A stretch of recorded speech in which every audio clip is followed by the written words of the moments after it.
it away, haven't you? Oh. Yeah, it's the way it's just Come on.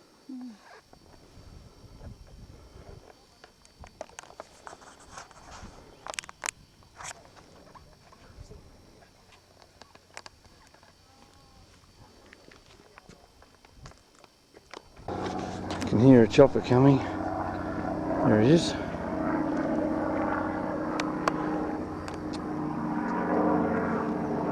Can't see. There it is. It's 11 minutes past 2 and we're more than 4 kilometres around. So we're starting to slowly descend, I think. That's how far up we are. That's 11 past 2. It's just another part of the canyon on the way back. Okay, we're on our way back. We just got to go down there. And that's the way back. There's Cass coming down. That's our way back. Alright, we're back. It's 2:32. How you feeling, Cass? Oh, let's go again. It's just under. This is 6:15. The sun's just about to go down, and this is the gorge at Kings Canyon. This is from the caravan site. So it's a nice little picture. And the helicopters have been going back and forward every 10 minutes for the last hour. Okay, it's 8:47 and we're about to start walking on the track up into the Garden of Eden at Kings Canyon. This is in the bottom of the canyon along the creek bed. Okay, still heading up into the gorge, is what it looks like. Heading up to the Garden of Eden. It's on the creek bed. Some of the sun on the top of the canyon. And we're heading up the canyon. Okay, we're walking back. It's 9:16. We're a bit disappointed. We got up to the lookout on the way to the Garden of Eden, but it doesn't get to the Garden of Eden. It only took us 19 minutes to get to the end of this walk, which is supposed to be an hour return. We ended up standing up there talking to other visitors. Anyway, this is part of the walk back, and of course the sun's come up. It's quite pretty. Some nice plants. You can actually hear a couple of birds now. The sun's on the rock, and yeah, it's quite okay. So it's 9:17 now, just about back. Okay, this is back at the, where are we? Kings Canyon lookout bus parking area, and there's our little van in there. It's time's 9:29. We're going to head for the South Australian border. Okay, it's 2 o'clock on Wednesday, the 26th of July 2006, and Kath's driving, and she's a good girl. She's sitting on 100, and in 4th gear. We're just doing 2,500 revs. And we are heading south. We've just had lunch at Augusta and we're heading towards Colgira. This is what the plains look like out here. So it goes Colgira, Marla, Coober Pedy, Woomera, Port Augusta. We're about 1,300 kilometres from Adelaide, but we're not going to Adelaide. Go to Port Augusta. Its temperature outside is 21.6 degrees, and there's just a lot of low scrub. just filled up. Plus put an extra 21 litres of fuel in a jerry can. Total was $154, and that was for 87.6 litres at $1.74 a litre.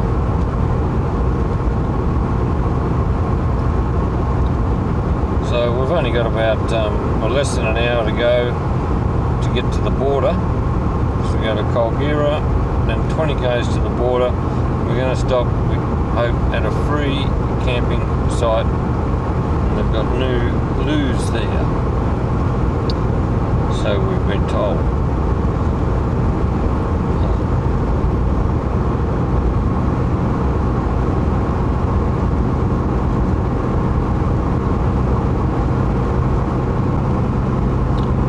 It's getting pretty sparse out here now. There are fences off on the side, so it must be cattle stations left and right. Not much scrub.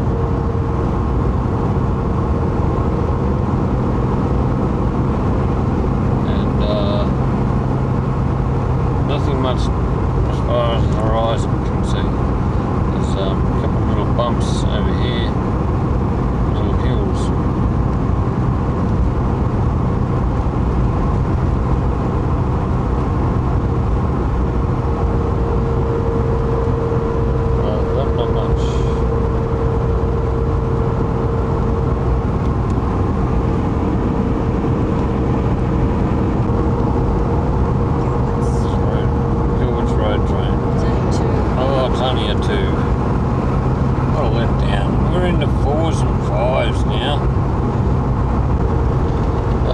We're still heading south, coming up on some mountain hill sort of things way down there, mountain range.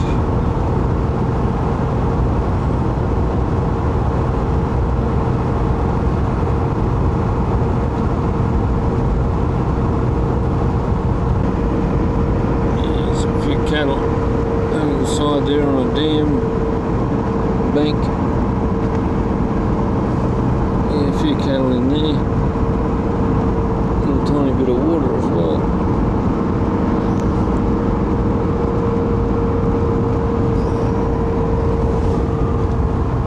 I don't know what this is up here.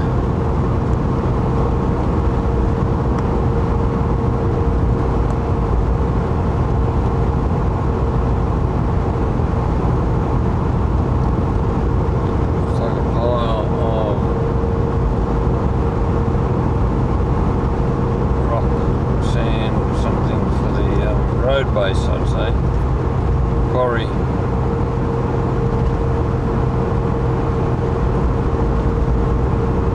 Oh, and that's just a telephone repeater exchange with a solar panels. I've seen a lot of those. So it must be a pile of road base.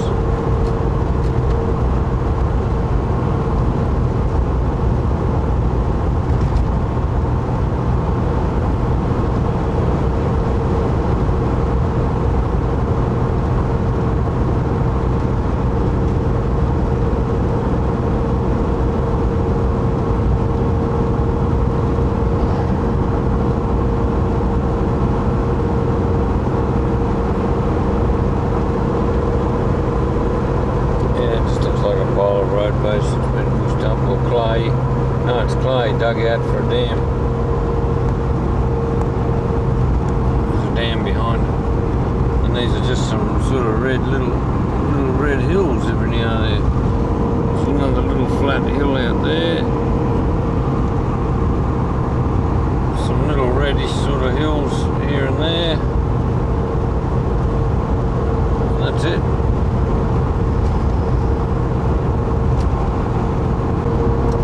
Well, this is 2:37, 5 kilometres from Colgera.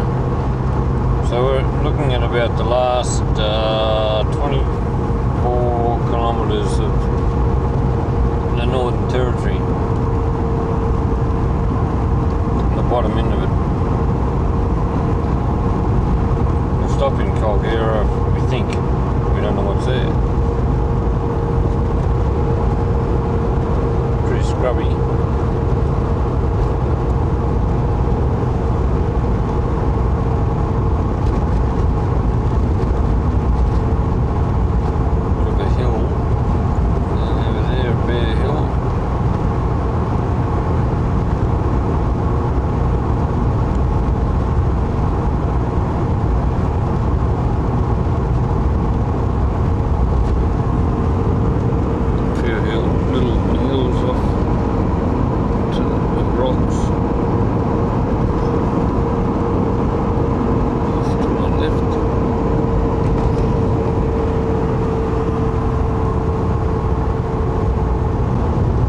To come into Colgera, and it'll be interesting to see first of all how big this place is. It might be just a roadhouse and where we're going to stay here.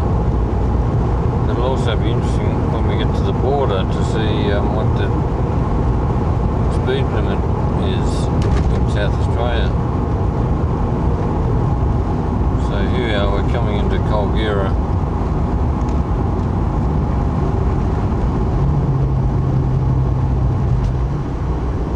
Like just a mobile roadhouse, and that's it. Just getting past, don't put the wheel in it. Just getting past by a road train.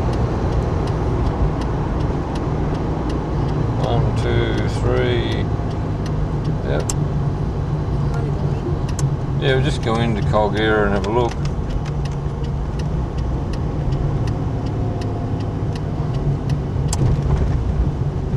Colgera, speed limit 40, and this is it. There's the information section. There's a cattle ramp, loading ramp right beside the information centre. There's some rocks. There's a steel post, a sign on it. Here's the roadhouse. Just might as well just go in. I don't want to stop, do you? No. Unless you want to buy anything.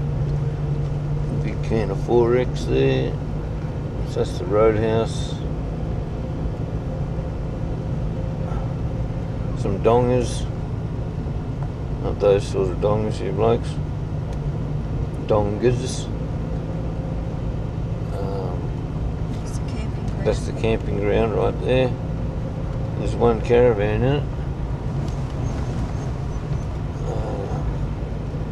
Oh yeah, powered sites. Police station. Oh, a police station over there. There it is. Watch the bumps. And a car. Got a car, and yeah, there's the Colgera police station. And a what? Oh, an airstrip right over there on the other side of the highway. Well, that was it. That was Colgera back there.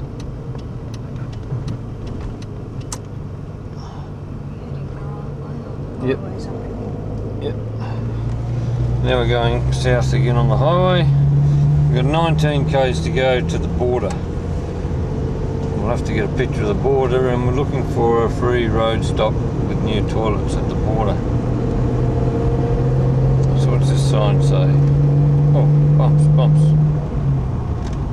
It says, I can't read it, South Australian border, 20 Marla Bore 185, Coober Pedy 450.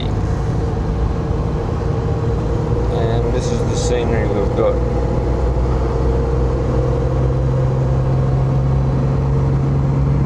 That's it. Just looking in these paddocks, I mean, there is nothing down there in those paddocks to eat. Nothing.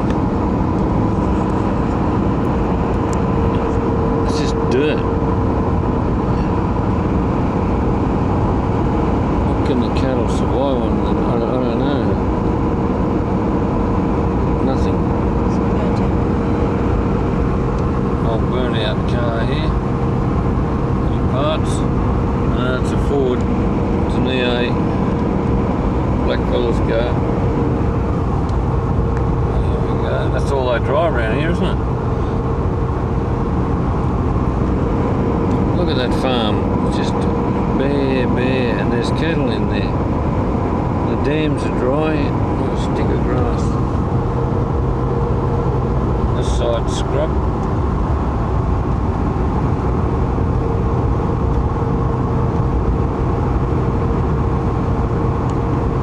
Anyway, we're getting closer and closer to the Northern Territory South Australian border, which is where we're going to stay the night, we think. What's this sign say? Take a break, 5 kilometres. Well, that'll be the border. Yep. Someone's mailbox. Let's see if we got any mail. Mount Cavanagh Station. Mount Cavanagh Station. Ah, just before the border. Okay, we're coming up on something. And this is the state border right there. Visitor Information Centre, a kilometre on the right. No cars behind you, is there? People walking here at the border. Kilometre on the right. Where's an information centre? Keep going. You've missed that turn. Keep going. Just keep going. Still 500 metres on the right.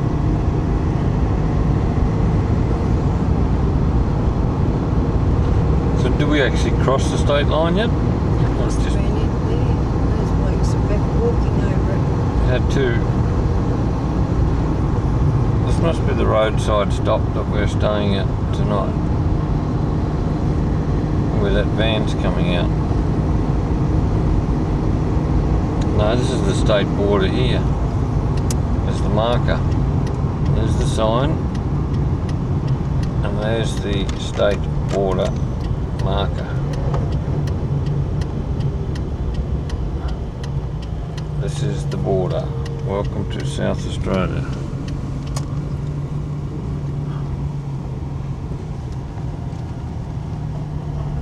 Trailer parking was up there. 24-hour overnight camping allowed. So this is where we're staying. Really toilet block there. So tables and chairs, information centre, water tank. We're in the trailer and bus parking area.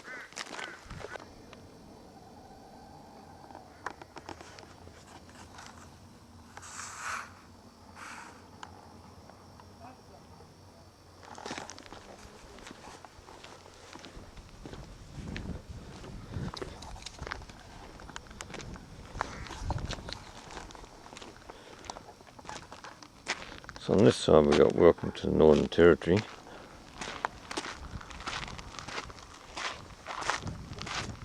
Actually looking into the sun a bit, but there's their emblem for the Northern Territory. And on the other side,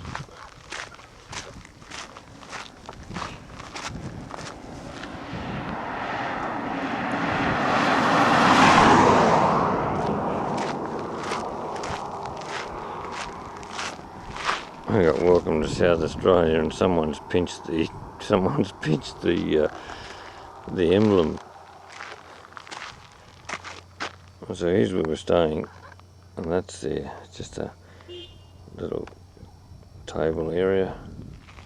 There's a car park area, an information area, another information area. We'll see which side's got the best information area. Tables, toilet, South Australia or Northern Territory.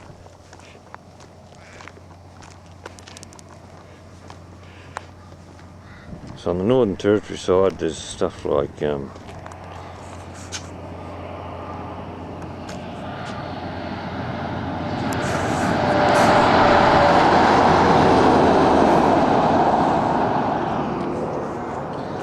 stuff like work to road safety in the Northern Territory, all about what you shouldn't be doing in the Northern Territory.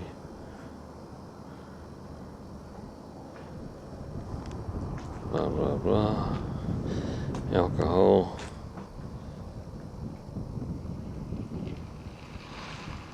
So there's good information here about things like Aboriginal land, driving four-wheel drives, road trains, caravans,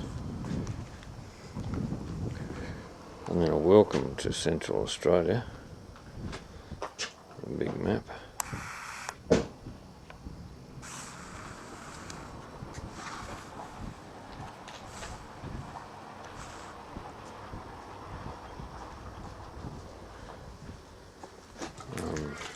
Information about each of the major roads.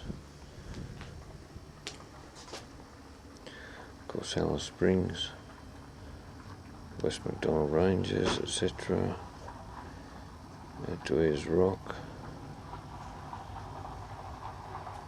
And over here we've got information about the mining in the Northern Territory. And the mines and what they've done in terms of roads. And information here about up the track.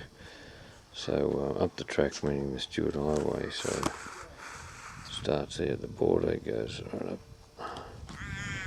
different towns up, all the way up to Darwin. And information about the first settlers and how they got there. Now we're over on the South Australian Information Board, and people have cut the information off, the maps off. Over here they've defaced and ripped the maps off, so someone doesn't like South Australia, or they particularly wanted the map, and they've got information about the different things in South Australia. Over here, information about exploring the outback, and a map of the outback of,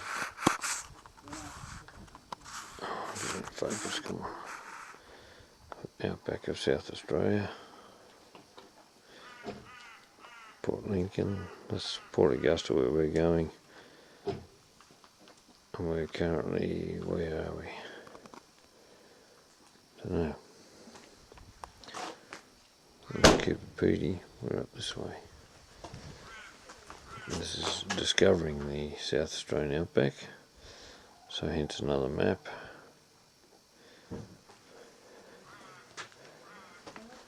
Road safety in South Australia. Four-wheel driving, alcohol, floods, road trains. Some people have been defacing these signs again. And the Old Garn Railway Heritage Trail, which is, of course, goes from Port Augusta up through Hawker and these towns to Maree, William Creek, Hoodnadata, Fink and Alice Springs. There's information about the Garn. Well, someone's also taken the emblems off here, cut them off, and some information.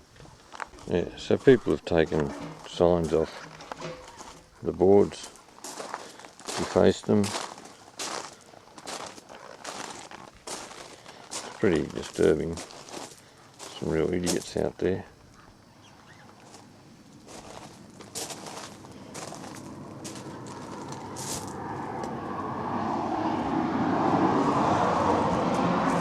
Lizards,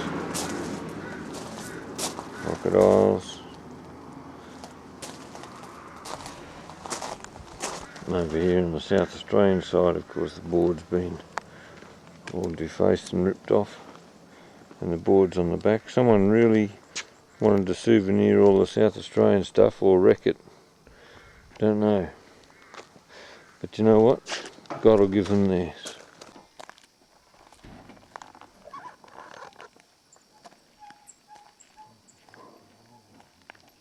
What a mean looking machine.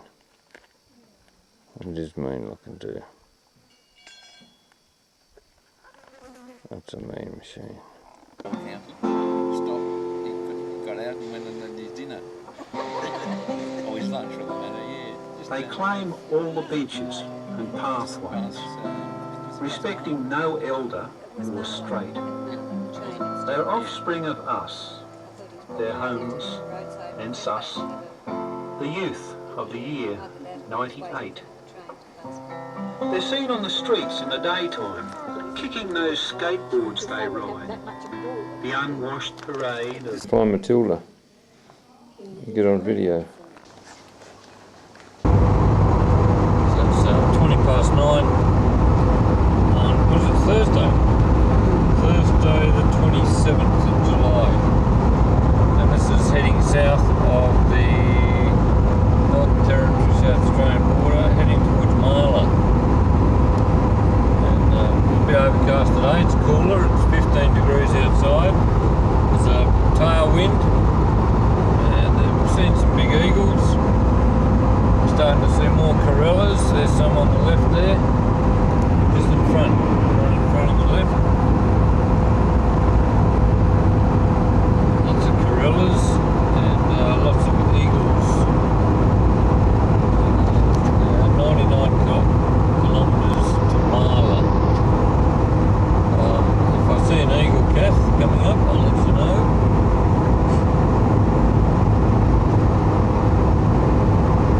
It's cloudy. Might even see a shower of rain later today, don't know. Just got to see this. I mean, they're picking up all the car bodies on the Aboriginal reserves and crushing them. Someone, I don't know, they're going around picking up all the old car bodies on all the Aboriginal reserves, and we're on one at the moment, and they crush them. They did that out at the on the Lassiter Highway too, on the way to the Rock. So they're making some money. Well, it's got to be worth money anyway.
Anyway, this is heading south from Marla, about 20k south, South Australia. It's really interesting. We've just dumped all our fruit and veggies, potatoes, carrots, about $4 or $5 worth of food, but good fresh pumpkins, potatoes, carrots, broccoli, all that into the bin for the fruit zone. But then they let you re-buy fresh fruit and veggies there and take it further south, provided you got the receipts. And what I can't understand is that all around the bin where you toss it in, right in front of where you buy it all, it's all full of fruit fly. And the wind's blowing south. There's no like 50k zone buffer, and there's no actual check point. It's just, you know, chance of on the spot check down the highway maybe, you know. So we did meet some people who said they were not going to throw away their fruit and veg, and if they got picked up they would just say, oh well, they didn't come that way. You know, it's a bit annoyed about it. I'd like to see a 50-kilometre buffer with an actual checkpoint. Anyway, this is the country south of Marla, and there are cattle around, and it's unfenced road. It's interesting colour.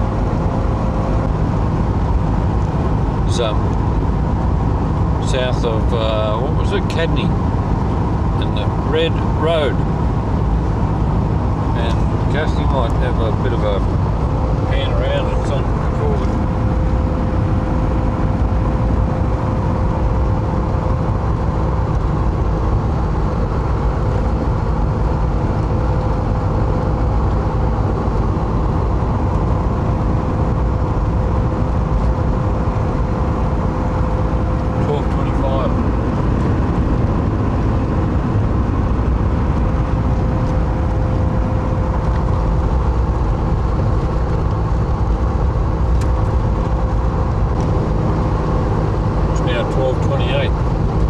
Countryside's changed dramatically.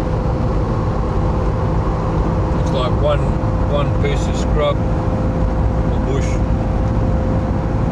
every acre, if you're lucky.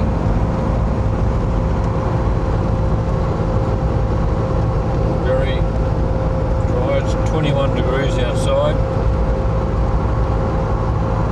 We've got a tailwind.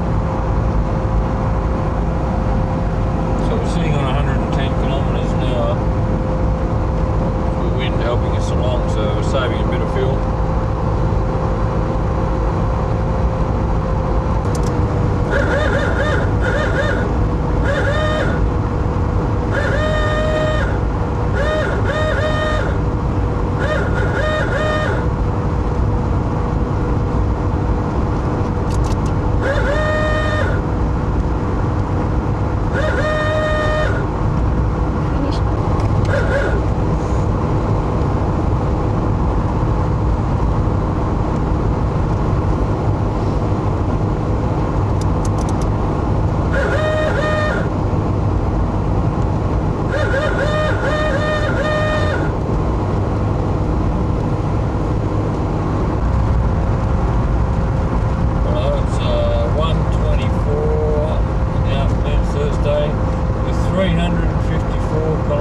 South of the Northern Territory South Australian border.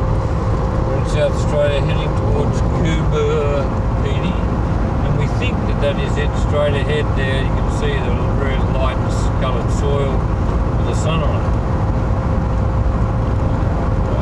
Probably about, I'm not certain how far we are. There's a danger sign about walking down, you know, holes, don't walk backwards and all those sorts of things. Starting to see a few tailings piles off on the sides of the road, in the paddock areas, the sides of mountains, hills and things where people have been excavating. There's a little grave marker back there.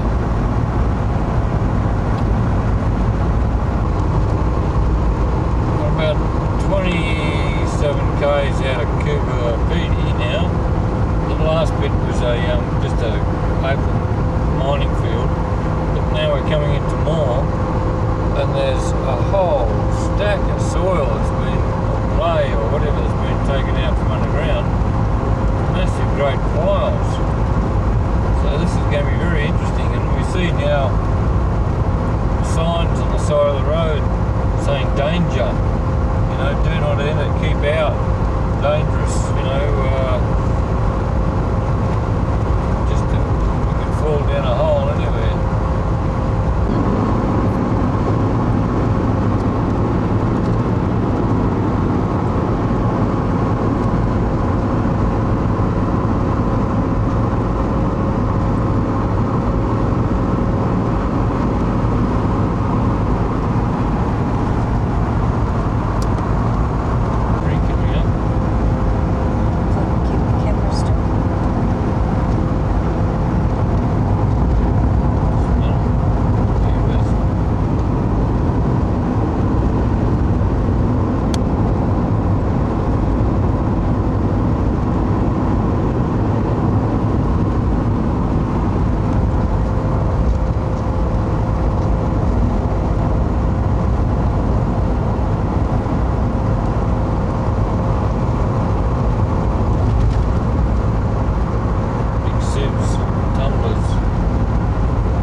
Soil. And we're still 13 k's out of Coober Pedy.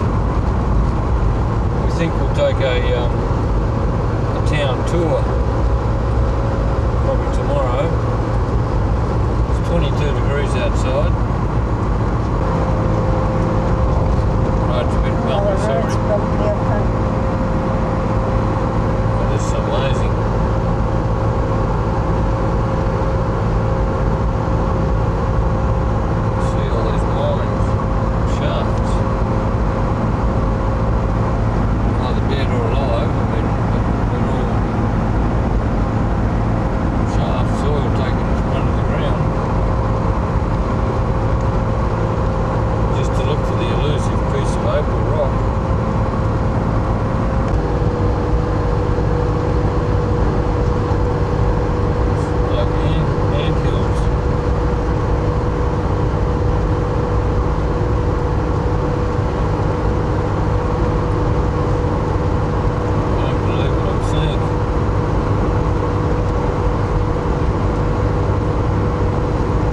All the old ones here are starting to grow over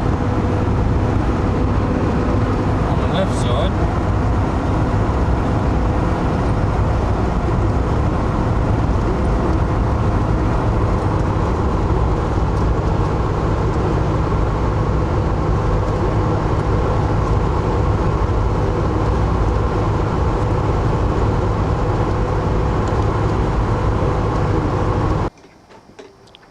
This is out the back of our caravan, just over the fence.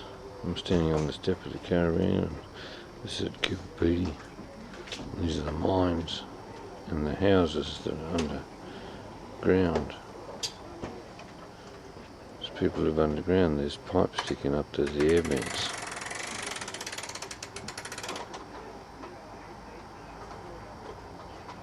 People live and work underground. I suppose they say, what are you going to do today, Dales? Oh, I might dig out a new laundry.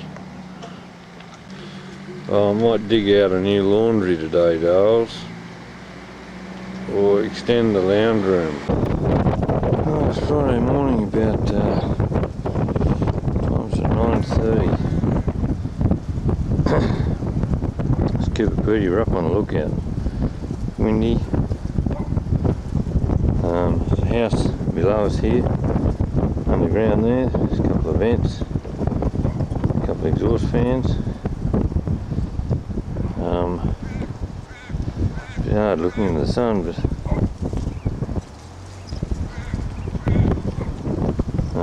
that's the hospital.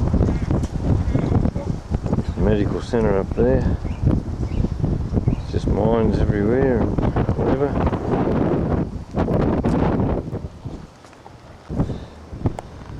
And then we are parked down there, but when we walked up, when we got up here, there's cars up here. And but as far as you can see, it's just mining, mining, mining. People mining. This is in town. This is the middle of town. Old timers mine. Nice this place.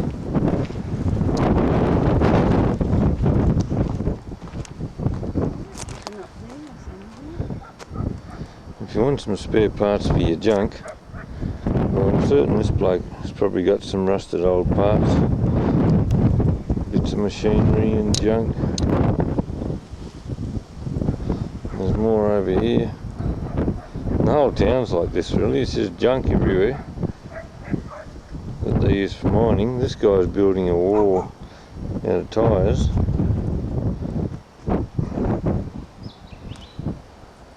We're up at what they call the big winch. Not the big winch, the big winch.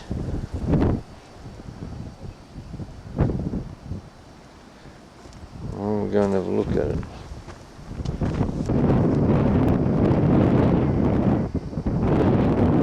This is the main central business district. You can hear some Aboriginals arguing and fighting down.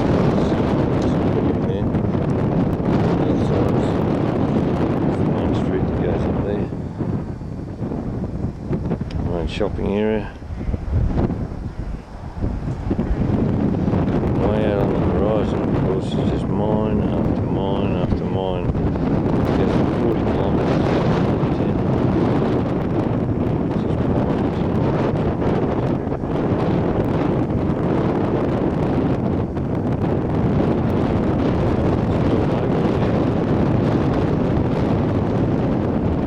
It might be in this house.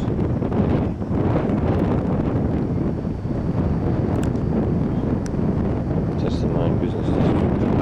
We're staying in a caravan park called the Oasis, believe it or not, just over there somewhere. Yeah, I can't see it, but anyway, it's over there. Over behind that bull sign. Yeah, okay, behind the bull sign. Wherever it is. I'm looking into the sun, it's very hard. The wind's blowing. Way out on the horizon, just mine after mine after mine.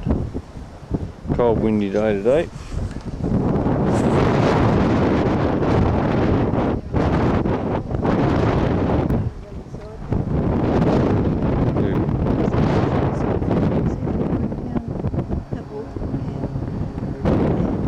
Yeah. Where are the others? Oh, I see them walking down there, arguing and fighting.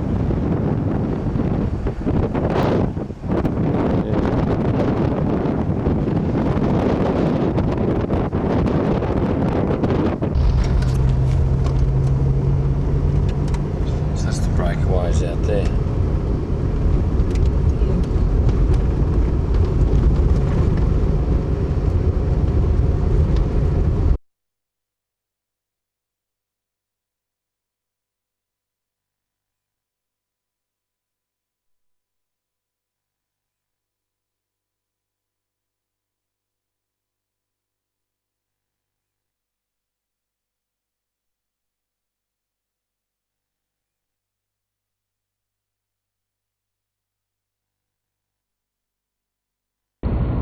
There's the emu going across and help with him again.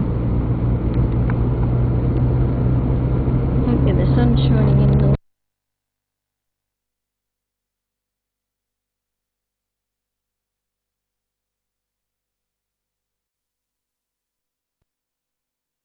So that's the breakaways out there.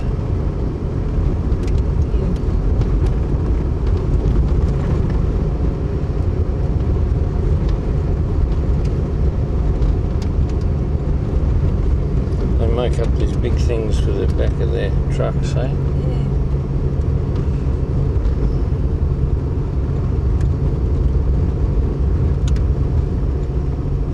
This must be it here. Fence,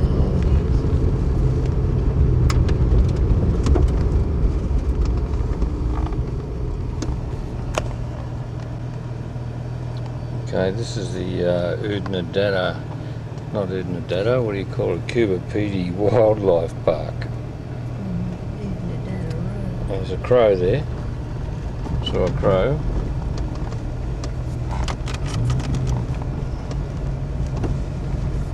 And over here's a mine. I mean, there are mines everywhere, of course, but this is very windy outside today. Very dusty.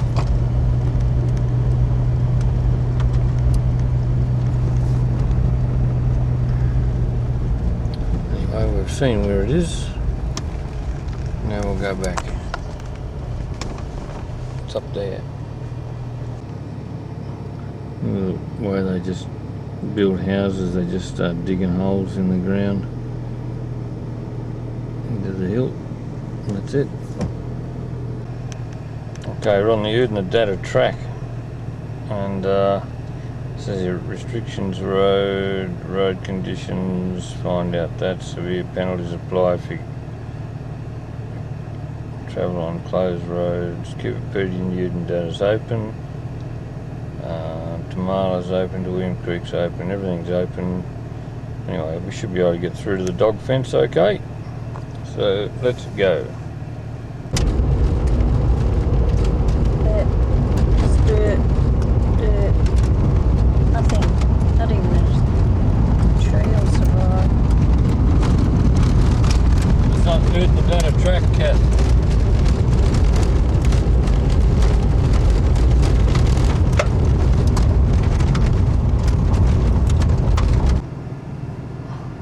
This is the sort of country that you've got to drive on out here if you don't stick to the roads. And it's just rock. We're currently parked beside the dog fence. I'll turn around and show you.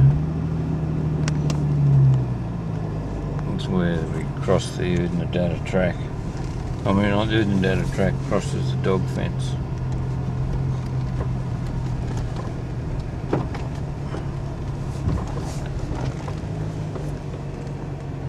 There, dog fence. There's a grid. We'll go over and read the sign on the other side. I see two other cars coming.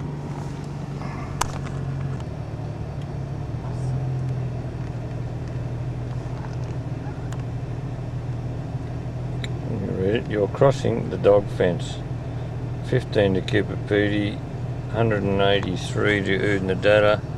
This 5,600 kilometre fence runs from Surfers Paradise, Queensland to the Bight near Western Australia. Dingoes are found to the north in cattle country. Protected sheep country is to the south.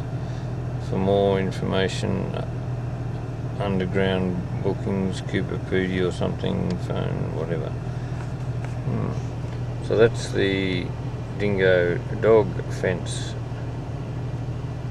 That goes for 5,600, was it? Kilometres.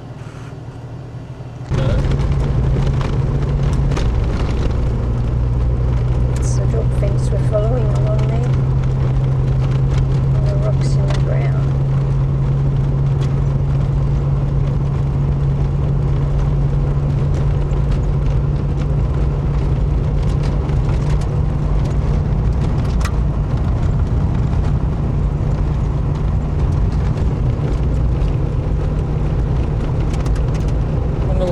Entry to the breakaways by permit only. When on that, Doesn't tell you on that on the doesn't tourist. tell you on the tourist information sheet. All the shiny stuff in the soil, and we think it's just silica. It's just shiny stone.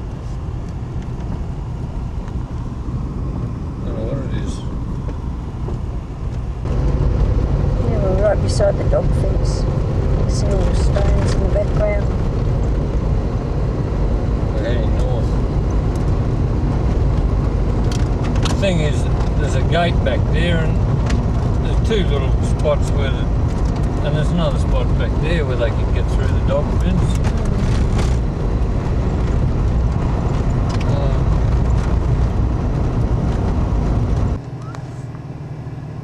The dog fence. The longest fence in the world.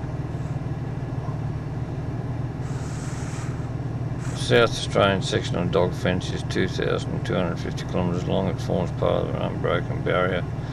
Stretches over blah blah blah. Before the dog-proof fence, many sheep grazing, whatever. By the late 1800s, more than 1,000 farmers were building netting fences. Blah blah blah. In 1946, the outside line of the Vermin district became the dog fence. Bingo still exists outside the dog fence.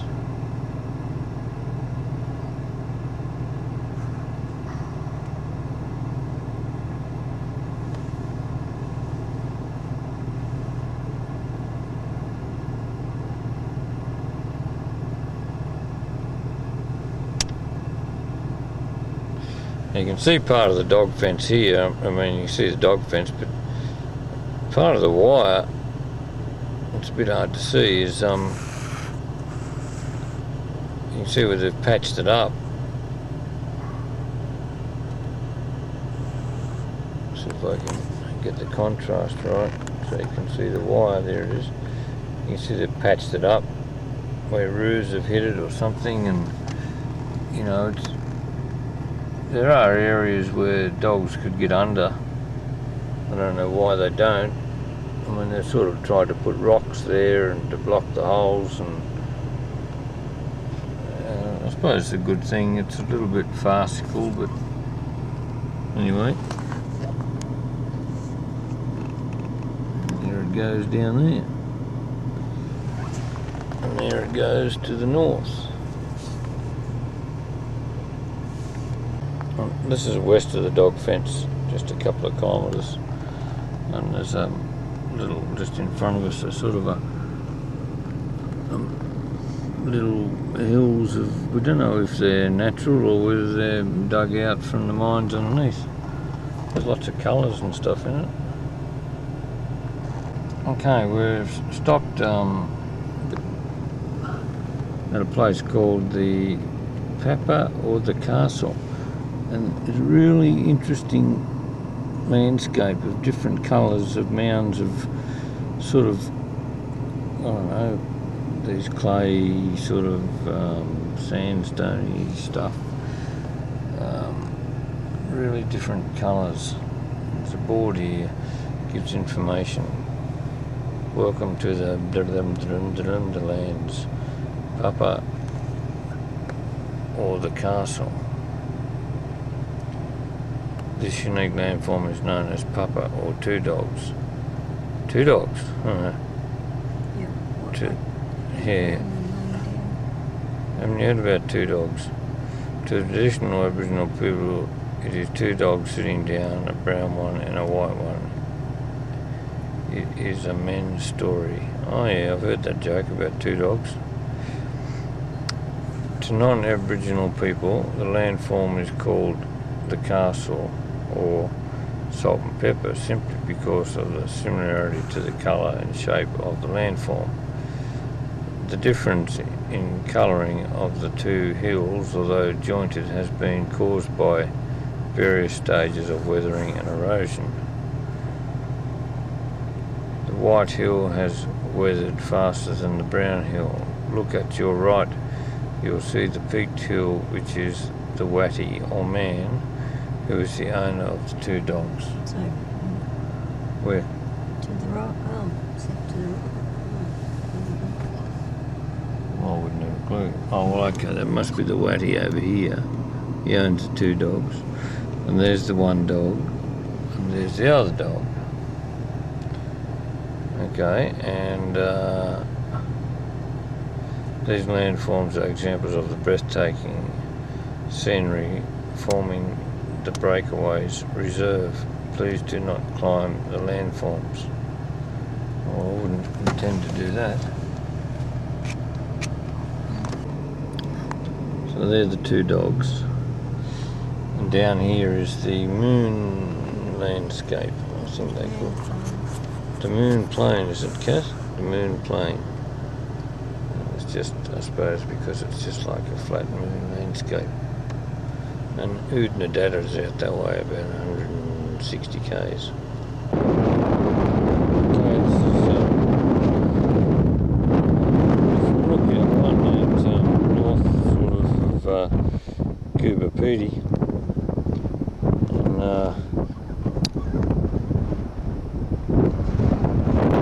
we're looking out over the moon plain. And the two dogs. There's the two dogs over there. Two dogs.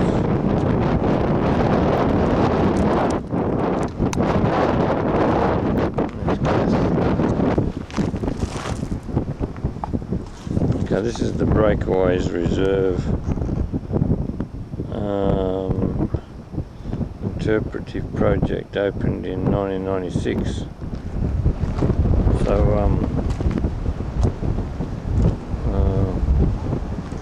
you can't read that.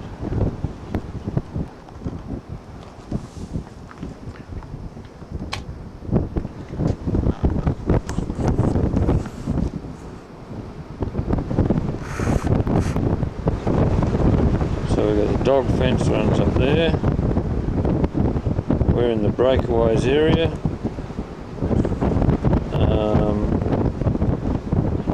The castle.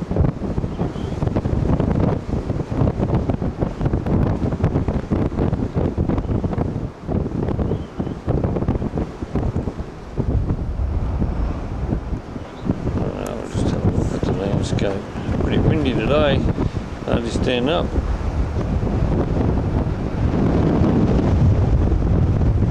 It's all about the animals that live here.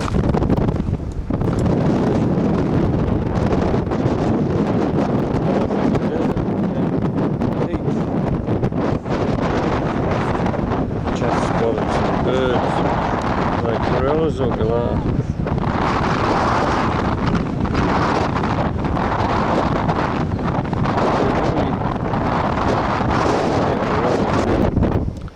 Breakaways Reserve.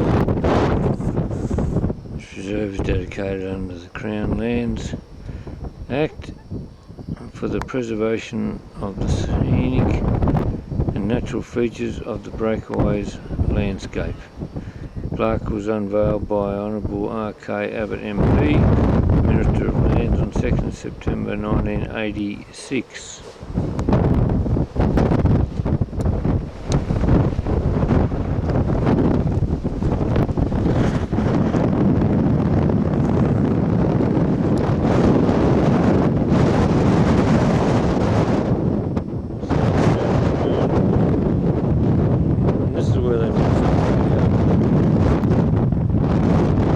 Filming out here for Man Links and the Thunderdome out this way.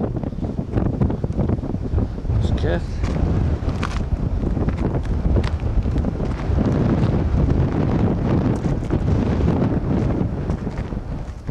And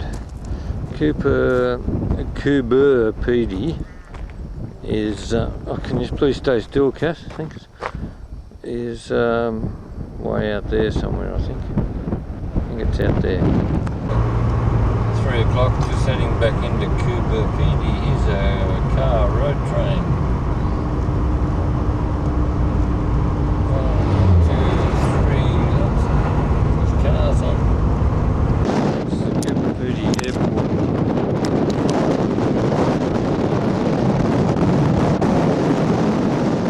There's another one. Those are the ones for the scenic or private. There was a plane about to land, we thought. Unless it was one that just took off.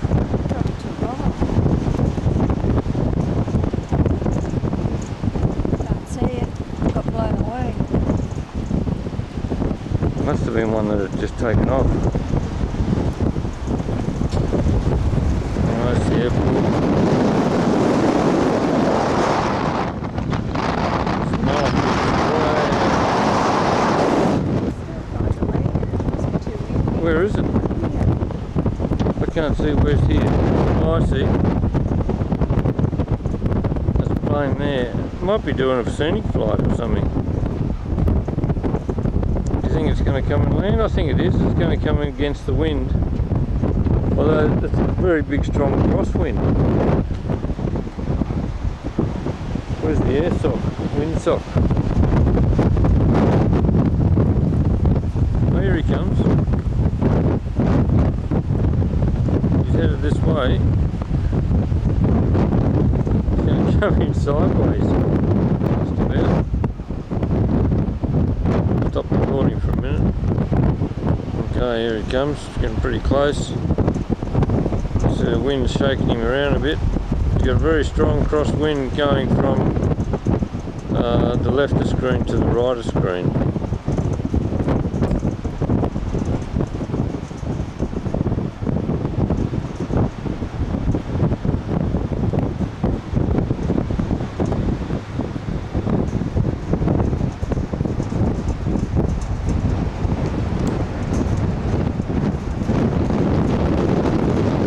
Nicely done, mate, especially in this wind.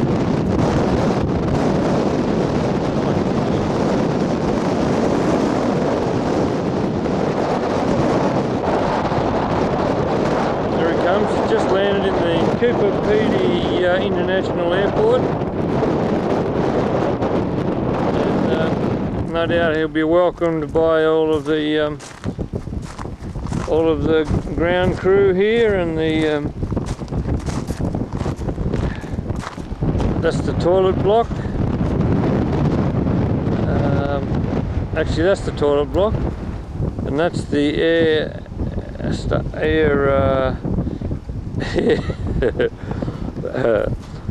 whatever. Maybe that's the shed that blows the wind.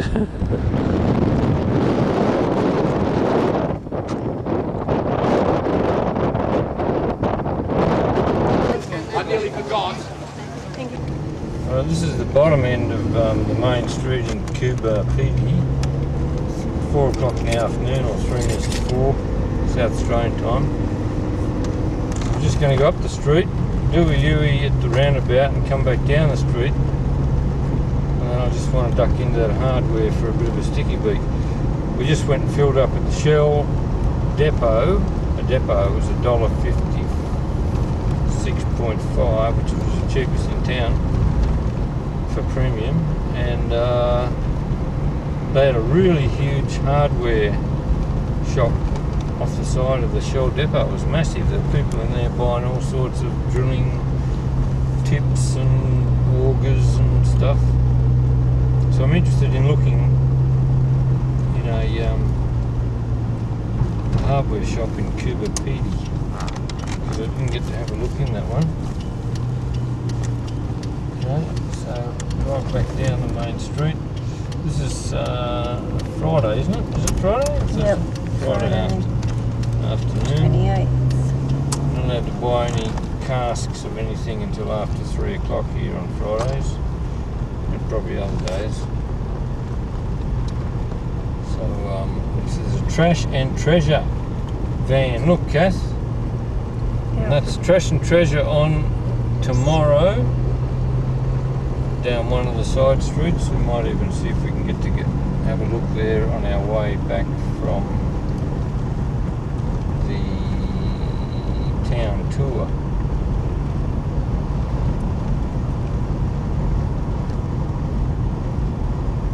We just had a guy come up to us and try to sell us some opals in a little packet. He pulled them out of his pocket and said, cheap, cheap, cheap, cheap.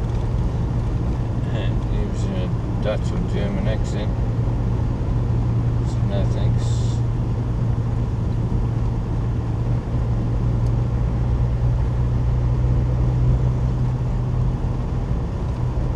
There's a hardware down here. I just want to go into somewhere here.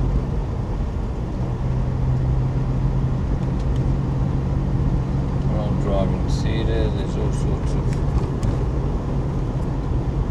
It's a bit like Lightning Ridge.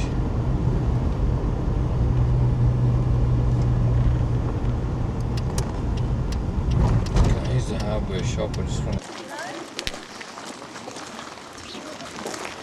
And the church, underground.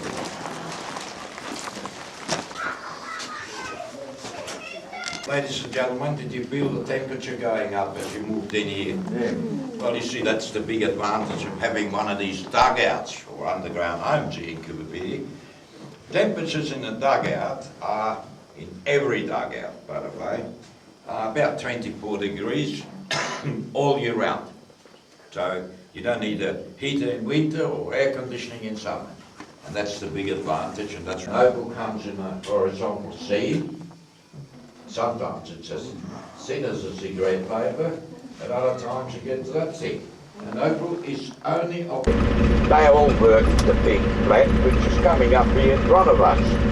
The big flat was the first major build here in Coober Pedy, and it was also shallow ground, so a man could work by himself. He didn't need a partner. And you see, they got a lot of opal on your left now. No opal was ever found on this side here, we don't know why. Probably a freak of nature. But over there, they got opal already 6 inches under the top of the ground. That's how rich that area was. Nowadays, of course, it's all town area, there's strictly no mining, as I told you. And if we had permission, you would find any ground left. Because when the bulldozers turned up here, and we had over 200 large bulldozers working the different fields here, they tackled that shallow ground first. It was cheaper to mine. And Coober Pedy for a while was the biggest diesel fuel use. It used to be a go-kart track. And behind that again is our horse race track, where we only have one race meeting a year. It's over the Labor Day weekend. And it's not a big affair. The horses that I run here, they're from the surrounding sheep and cattle stations. But it's over there. There's a racecourse building. Then go home on this road and get caught by the cops. They're usually waiting back there. It happened a couple of times and people lost their license. They had too much to put up a sign. There you are, see? Now, ladies and gentlemen, this golf course was built by the members, and they were miners, so they chipped in their time. They extended it to an 18-hole golf course the way it is now. But since they were miners, they knew that the area where the golf course is now is below the opal level. There's no opal here, so it was a good idea to put the golf course where it is. It didn't cover any opal-bearing country up. Going up to the... Not with my language. You see, when you live in Coober Pedy, you learn to swear in about 5, 6 different languages. The clubhouse, by the way, is on your right here. And if you wanted to play golf, it will cost you $10 a day, and you can hire maps and cards and clubs. Coober Pedy golf course.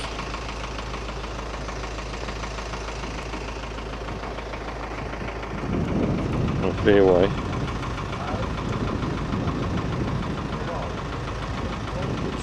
Green or black.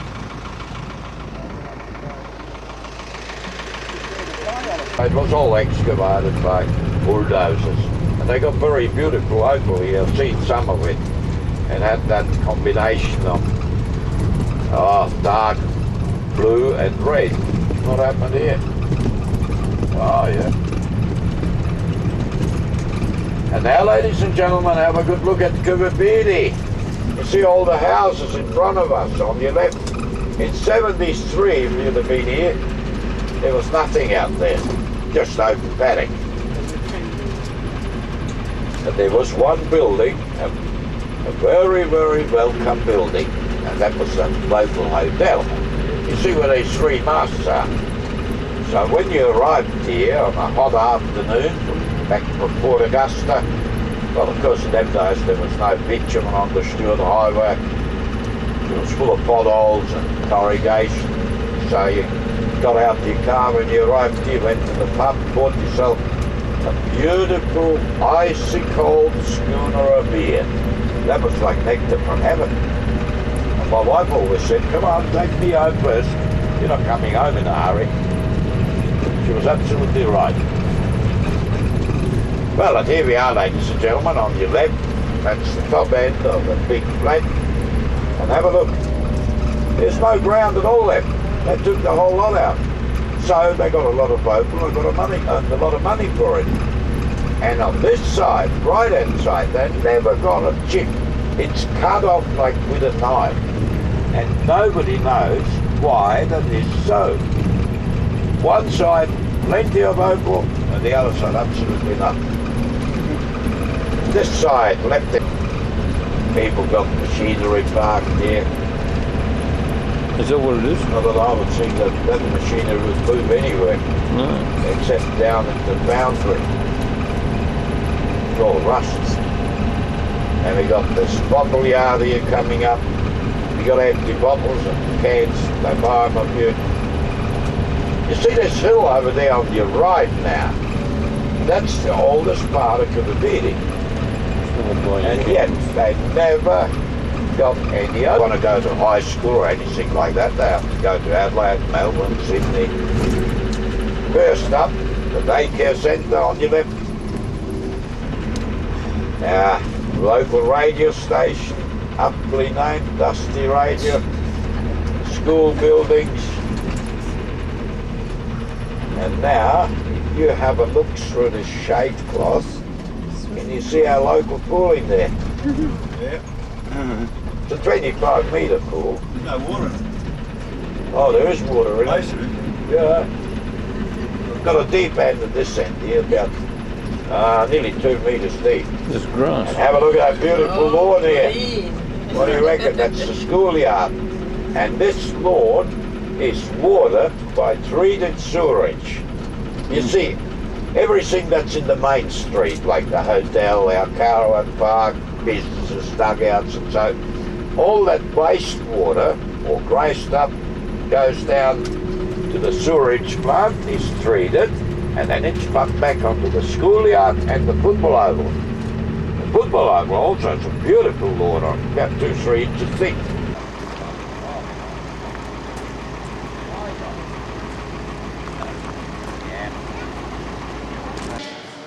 And you'll be very happy with that film, I promise you that right now. And then I come back for you and we go through the rest of the place. But I need your help. You see, these machines... now it started. I don't need your help. All right. Look at this.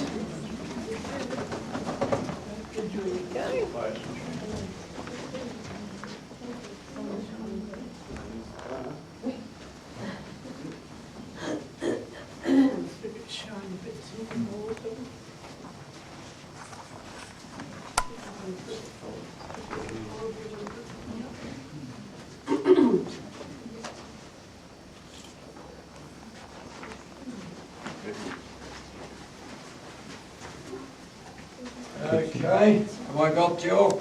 This way, please.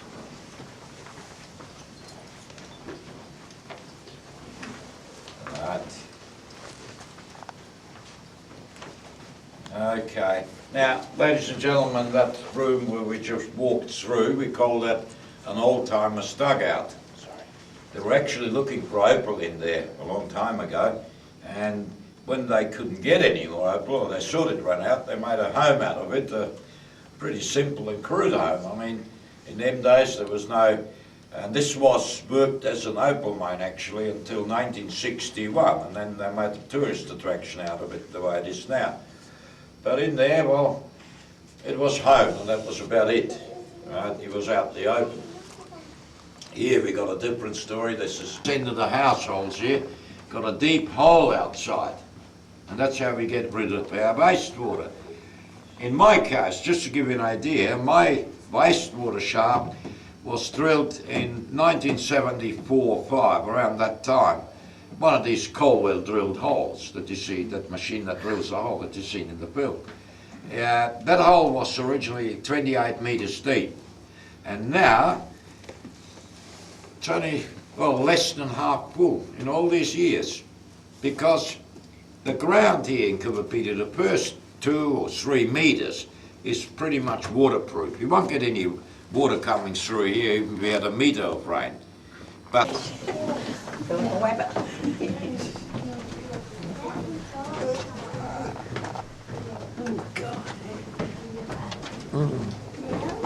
right, well, here we are. Better stop here. Nice. I've got a whole. Wind them up and... Hey? Oh, this equipment doesn't work anymore. But this type of tunnelling machine that does these round drives is not in use much anymore because it's not so practical as the limb, the one that you've seen in the film. And in case if some of you want to stay here and start open mining, if you want to buy that equipment, you're looking at around $180,000. That's brand new, of course, because the digger alone costs about $70,000, and then because you need your own electricity plant, they need a lot of power. They run on these.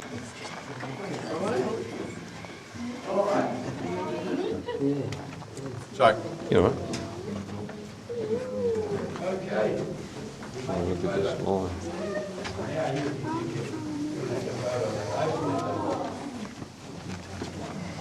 Go off one shot. Come out all right? Otherwise you can take another one. I'll take the focus first and then take your photo, and it might look a lot better than with the lights on. You want the light on? All right. Try it again. You come out?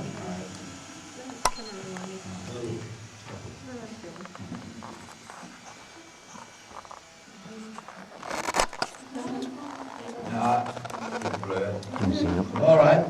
Well, ladies and gentlemen, have a look at the opal here. That one's blocked off. And that's how you get opal.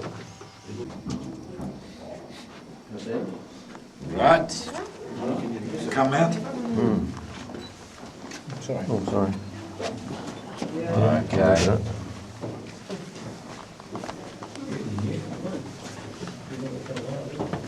We can make a move out the Woomera, so about 25 minutes past 11, that's fine.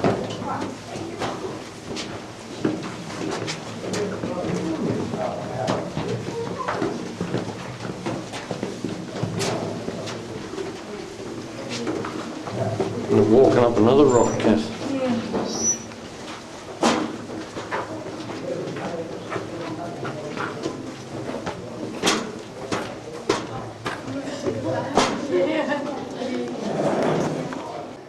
This is a skull of a dinosaur, fossilised dinosaur, found here at Coober Pedy.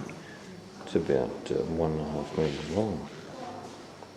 And there's fossilised bones here, dinosaur bones.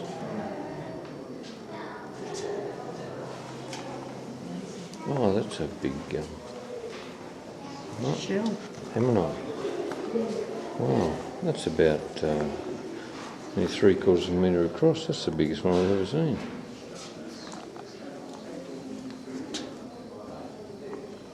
Let's turn it on. Don't know where the switch is. No switch. I think it's gone. The lights. There's nothing in the display.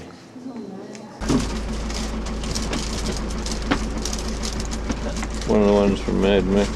Film by the name of Pitch Black. It was done about, I think about 15 or so odd years ago. You see, once a film is done, they got no more use for it and they leave it behind or sell it, I don't know.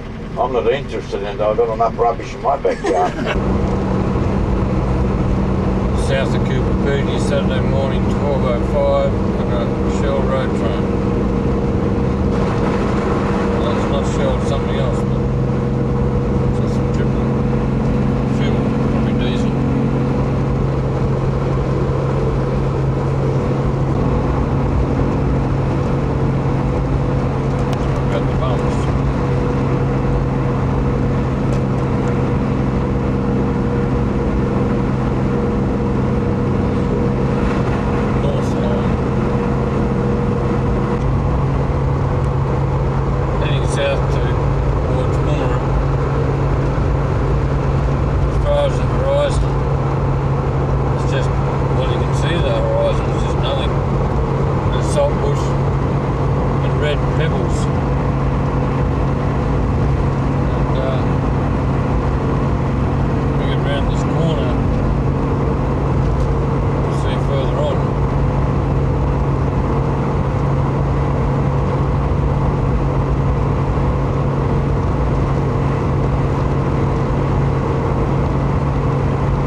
Casa Casino or something, I don't know. It's 12:57 on Saturday the 29th of July 2006. And we're looking back towards Coober Pedy, looking north. Now this is looking west. And I'm on a bit of an escarpment thing, I suppose. I'm looking down onto a plain, just out into salt bush and stuff. We're at a little rest area stop, and you can hear people driving their cars.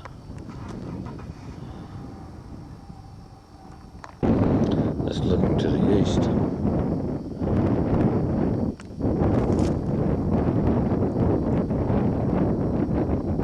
Just spanning around to the south.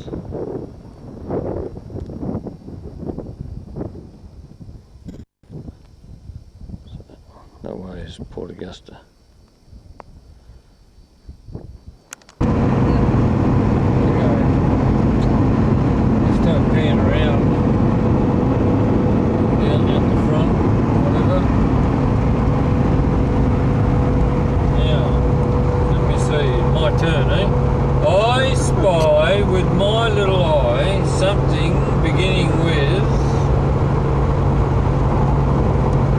Same as it was 100 kilometres back.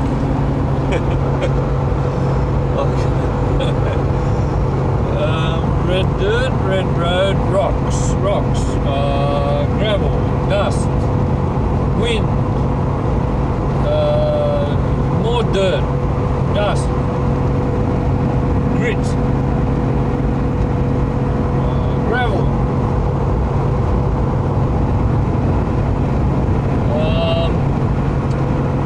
Bloke say he said that he lived in Coober Pedy, and I think he was resenting it because he had to live there because his wife wanted him to.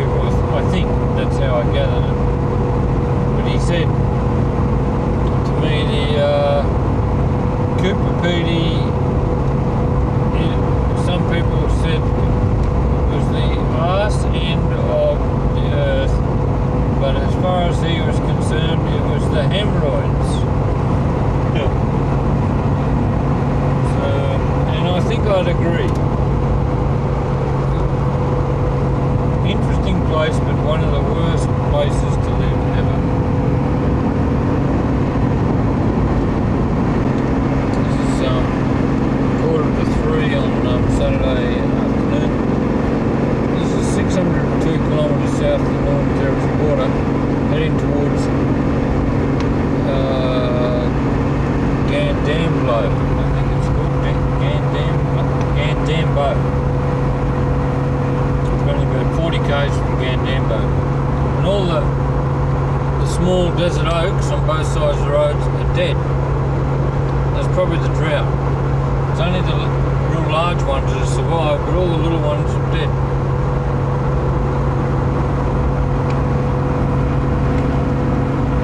And the salt bush is still alive.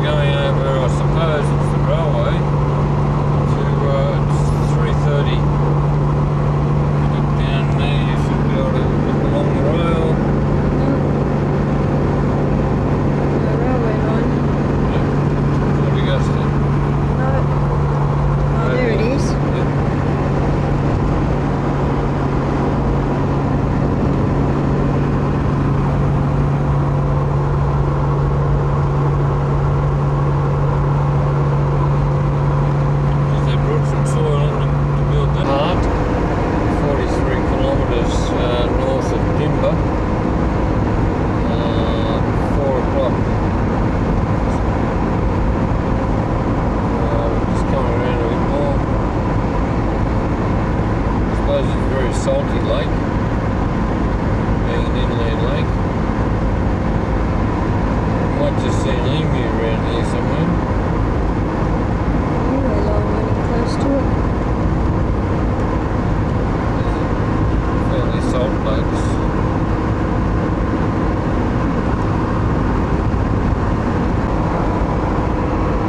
There's a gap here. Just here. Okay, now you got a gap.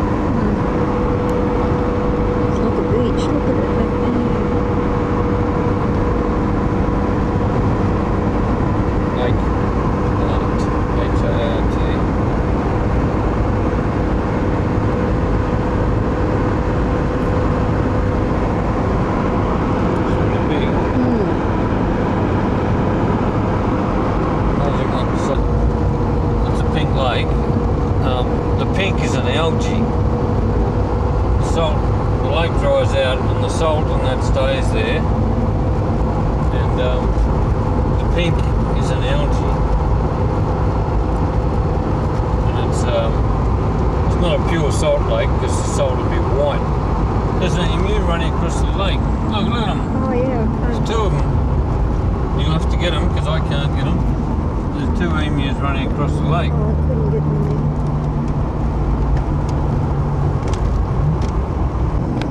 Oh, you weren't even videoing. Can't see anything. Film's running out or something. Oh, okay. There's the emu. Must be the film running out there.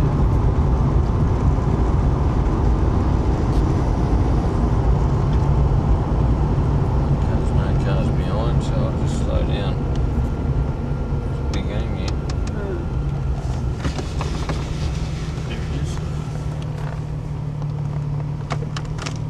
Got him? Yep. It's a big one. How many minutes left in the top right? Right there. I've got them. Did you get done? Where are they? Right there. Over there. They're huge. Good couple of metres tall.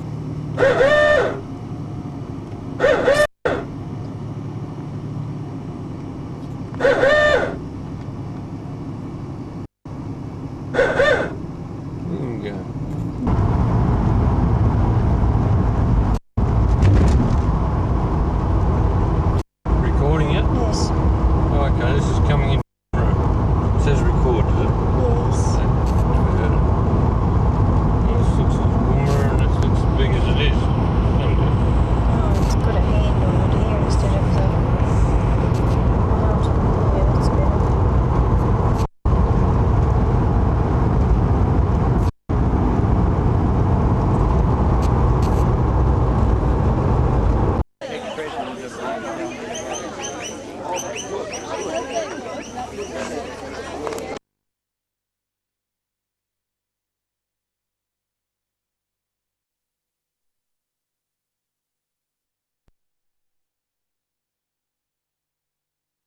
It's 5:43 on Saturday afternoon, the 29th of the 7th, 06, and this is the sun setting. It's just set over the Woomera, and we're in the Woomera caravan park in Woomera. It's quite nice actually. I think these are the old original buildings, not this first one, but there's two behind, which are the 1950s, 60s defence barracks.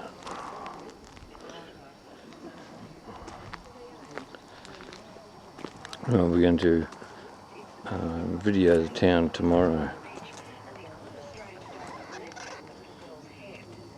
Hey, Kath. Hello. We're worn out, eh? Huh?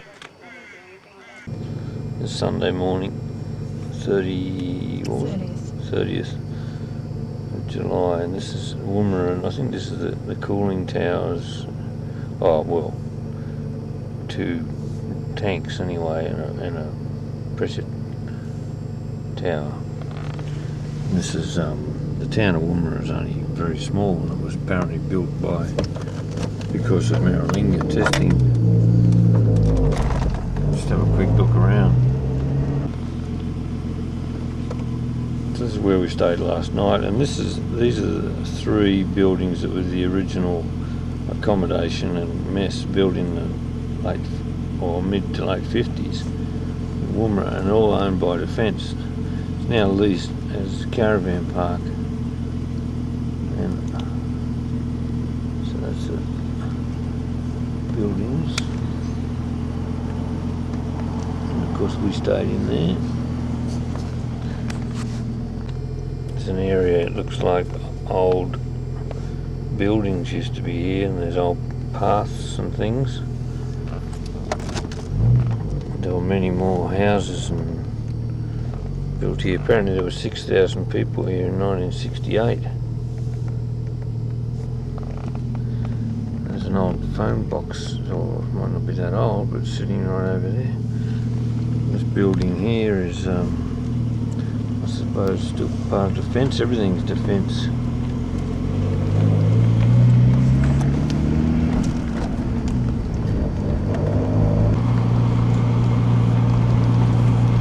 Pipeline coming in, bringing water into Woomera.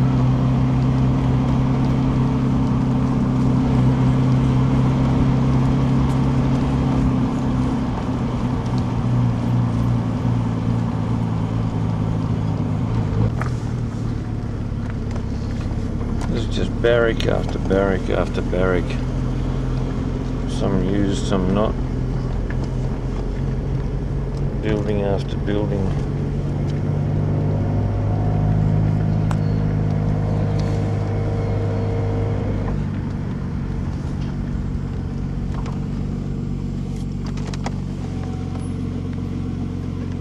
Streets and streets and streets of buildings.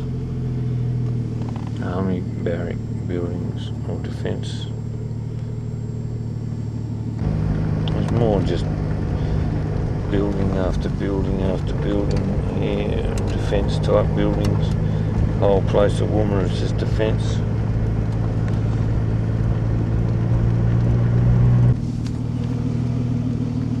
This looks like the industrial side of Woomera. Bit of a store area, bricks, pavers, recycling. It's a recycling sort of area, I think. As well as buying new bits and pieces.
Some of the stuff that was blown up in the plane that was crashed on, I suppose. Look at the big turbo.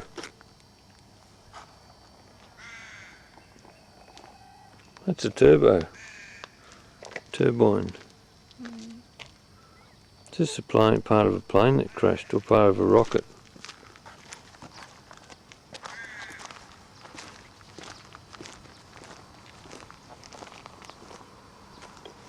Recovered from the Simpson Desert.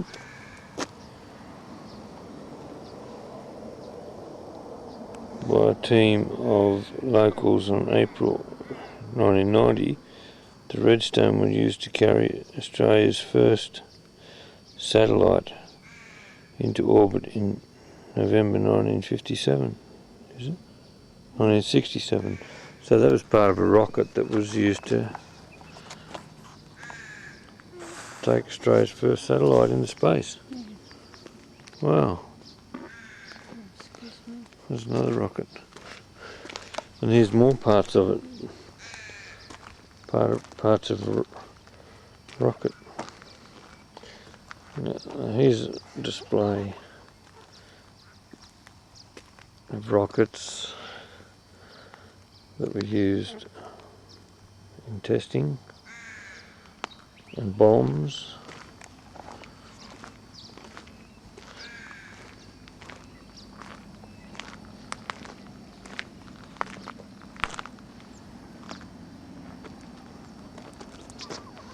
That's what I call a rocket. Look, there's a booster. What's a booster for a rocket? That's a rocket.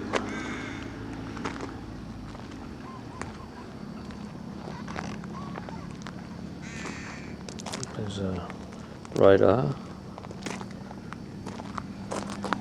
That's a good sized rocket.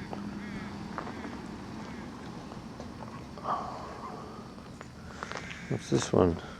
Still got the burners on the bottom.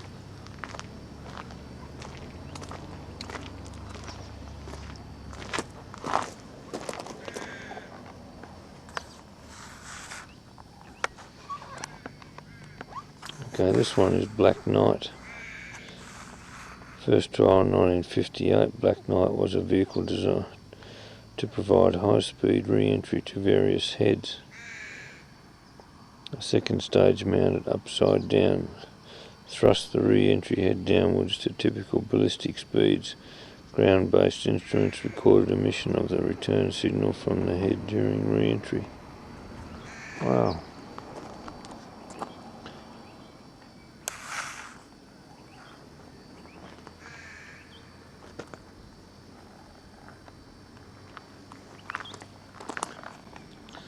This is a big plane.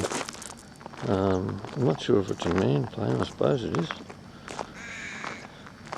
We can actually get to the wings, touch the wings and the fuselage.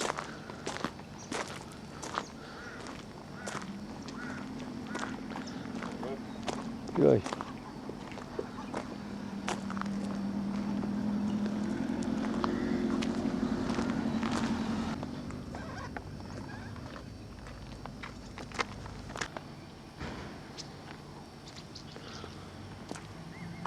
Other planes, rockets, unmanned planes. We'll go over and have a look. Got some weird stuff here, haven't they?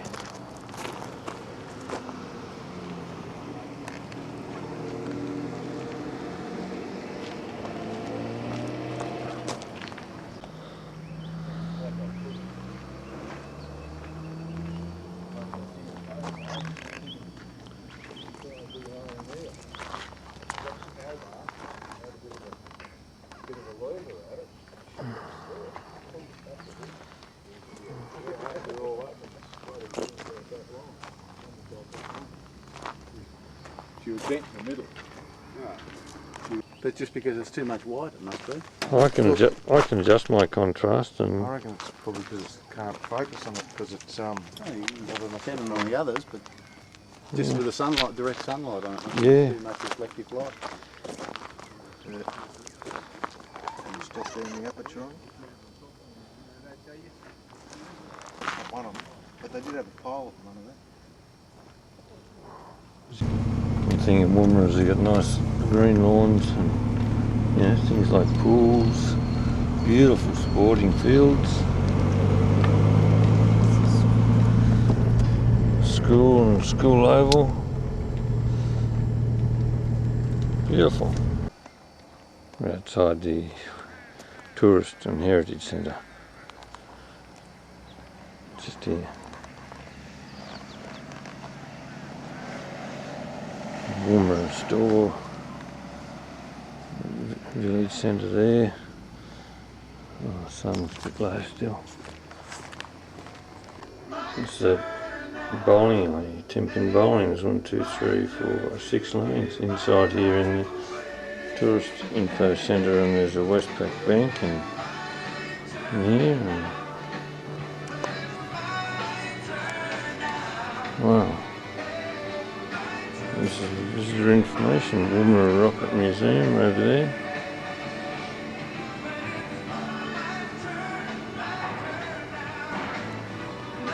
Souvenir shop. This is the size of the existing Woomera township. I think it was much bigger, but in fact the blank areas there I think would have had a lot of housing on. And that's the current size. In March 1945, approximately 1,200 German V-2 rockets, flying at 5 times the speed of sound and undetectable by radar, were launched from the Netherlands towards London. I saw school children killed one Saturday morning. No warning. That was when the V2s came. They were like big telegraph poles that shot through the air. No pilot, no nothing. They went into a building and laid low a whole street.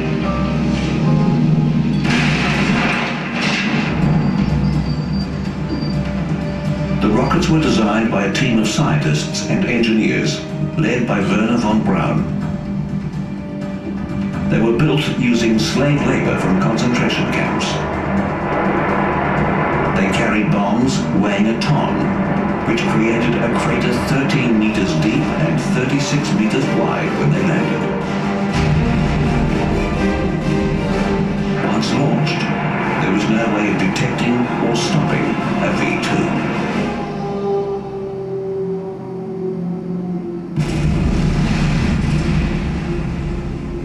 On this morning, kids were shopping at Woolworths. You couldn't buy much. You couldn't buy candy without your coupons. My mother's house was 2 blocks over and we had this terrible crash.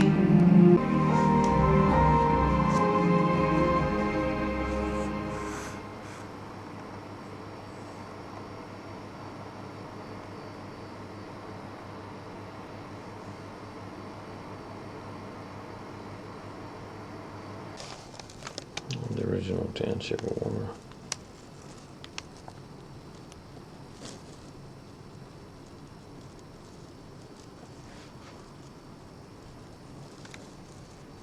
In 1947.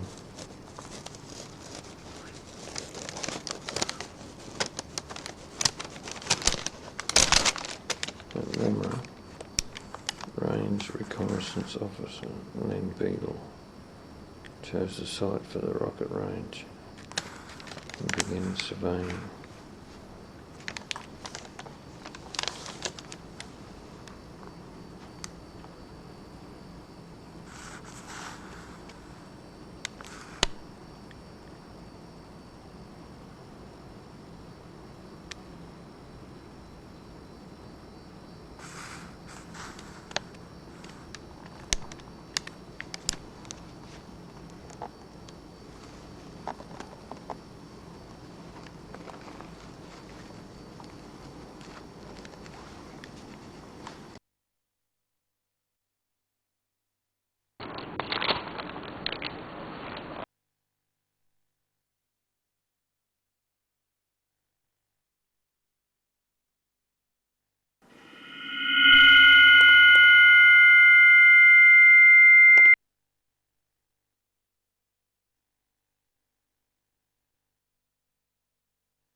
High-performance targets. This led to development of pilotless aircraft. At the Government Aircraft Factory in Melbourne, Australia produced what was then the world's best example, Jindavic.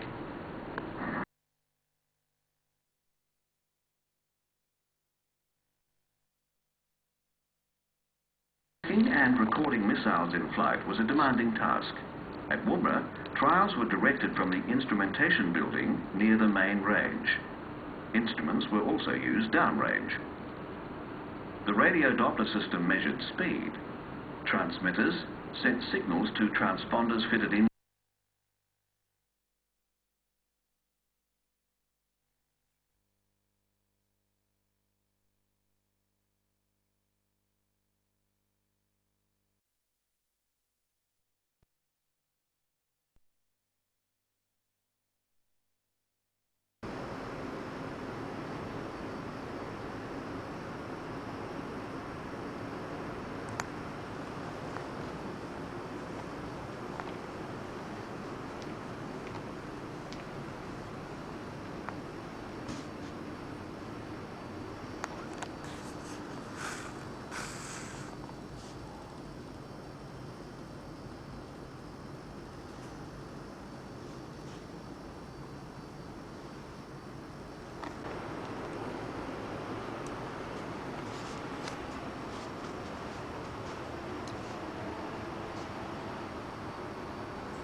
The first country to design and build a satellite launched at Woomera was Australia.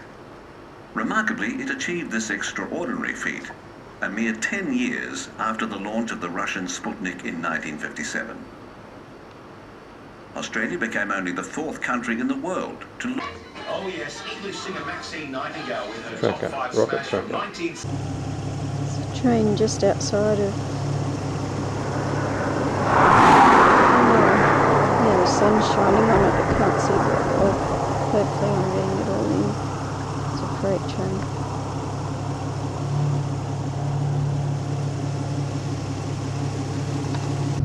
Well, I gave up counting at about 130 about there. Carriages, containers.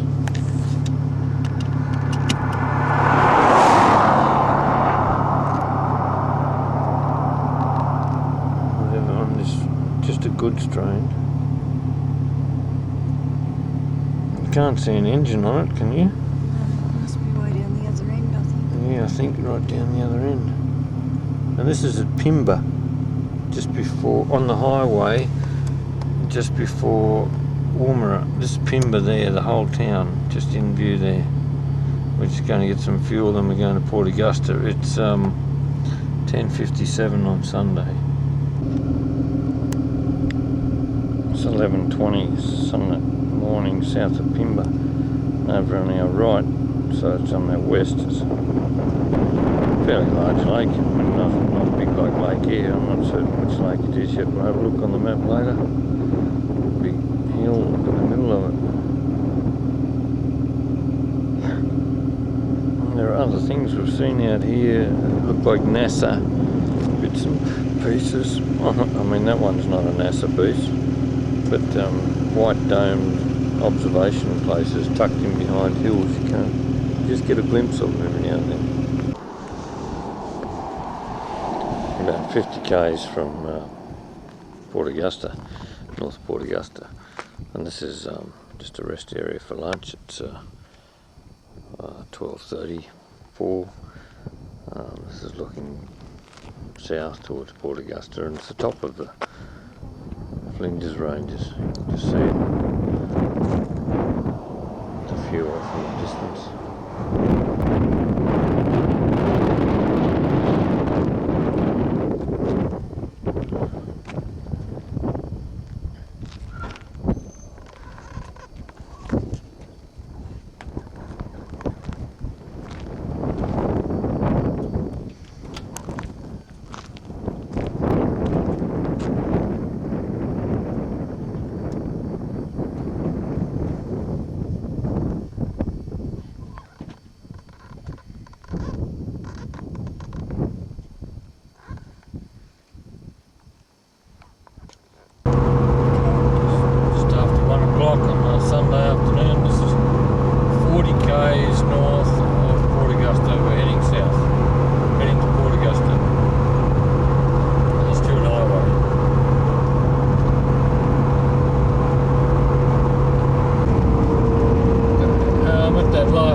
9:30 a.m. Monday the 31st to the 7th, and we're in Port Augusta, and this is just past the top of tourist van park, called Shoreline.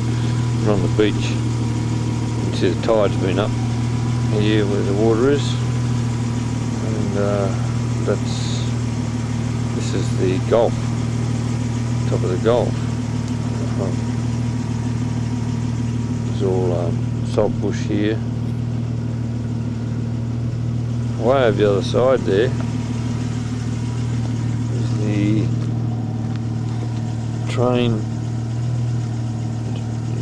shunting yards or whatever. There's a whole stack of cars on train over there. We'll go for a drive over there, I think.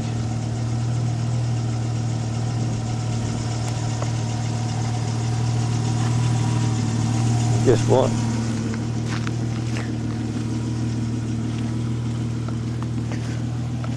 Guess what? We got the car washed. We got the car washed. We got the car washed yesterday.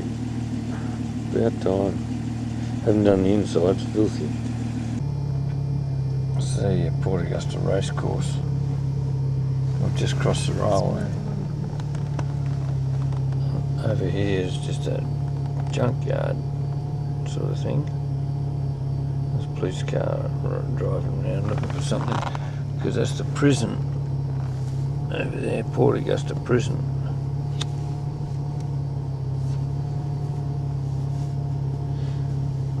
Gawler Ranges. There's another little maintenance train thing coming up the rail here. Just wait for it. So there's one stopped up there. Maintenance machine. Another one's coming down here. There he comes, little maintenance machine. Look at the blades on the front. I don't know what they're for, pushing gravel around or something. It's like a little bulldozer. Yeah, and on the sides as well, so it's it pushes gravel around or something, I suppose, when they're making new track. Alright, we'll go and see if we can find the main shunting yards. There's just some of the housing around Port Augusta, and here's some of the train yards. Just driving a bit of a look. Hold the camera while I'm driving. Oh, what do you want to see? So I'll just hold it. There's a train down there.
Hardly moving.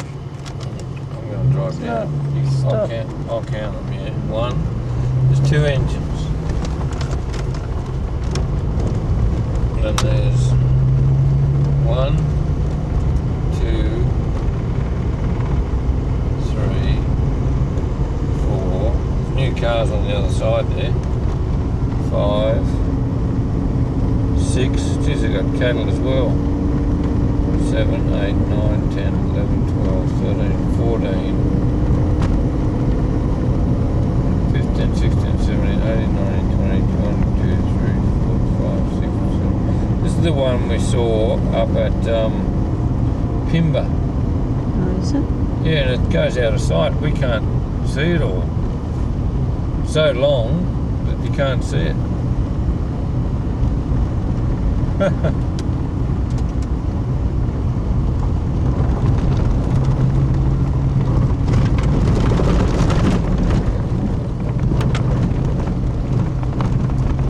There's over 140 carriages.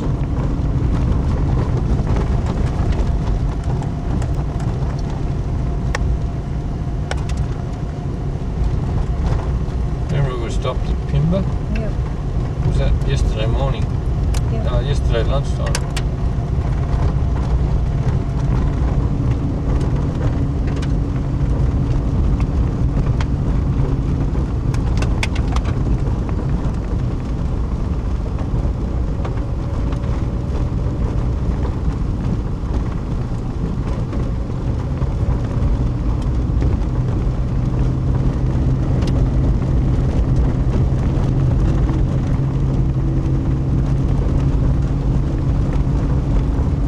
On the way back in terms of kilometres long to see how long it is.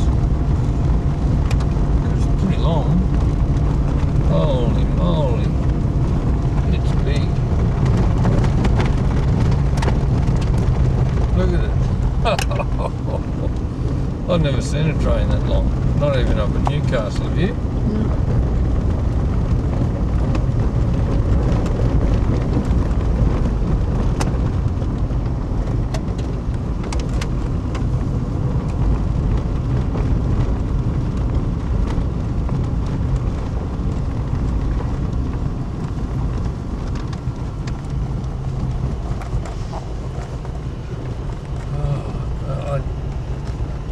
I can't estimate how long that is.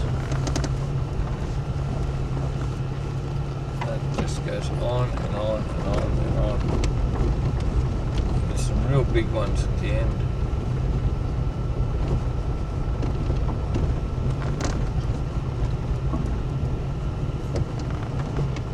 Look at it. So that'll be a kilometre. That'd have to be something like about 2.5 kilometres long. Go and ask these blokes in the train. And there's the end of it. It's come from Perth. Come from Perth, 750 metres. And there it goes. I haven't got that on there. So to Adelaide and then to Melbourne. yep. And they don't know what's on it, but anyway, that's it. It's from.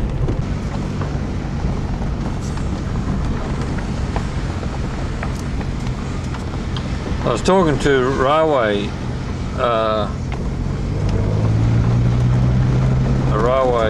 engineer guy, and he said that the power station's fueled by coal that comes from Lee Creek.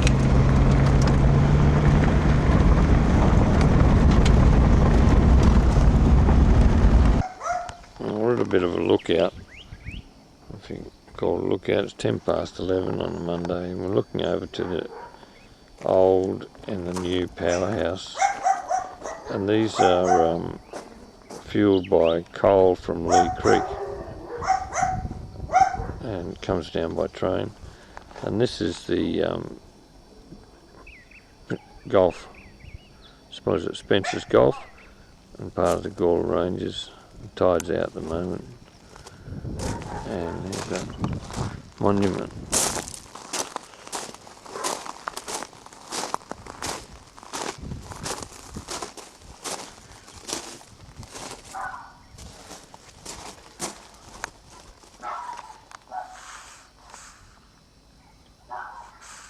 Helen McClellan Lookout commemorates the work of A.A.S. McClellan as the historian of Port Augusta, erected by the corporation 26th of May 1967.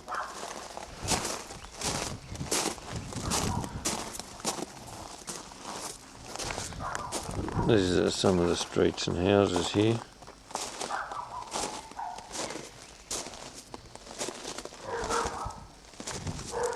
Not a bad little. Well, this is 20 past 2 sort of thing in the middle of Port Augustus CBD. We're just in a parking spot. Might get Kath to just video as we're going up the main mall. I'll just open up the aperture a bit, and that'll be it. Just record as we go out up the mall.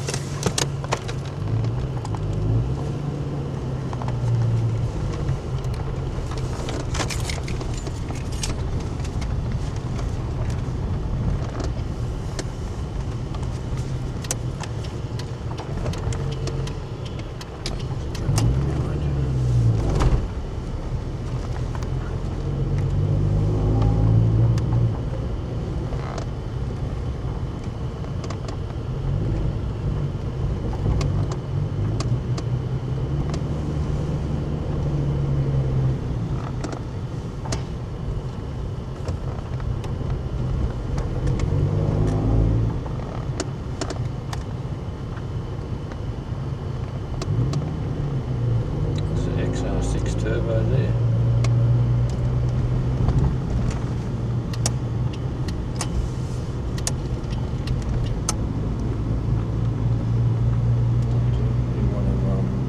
Closes the big W over there.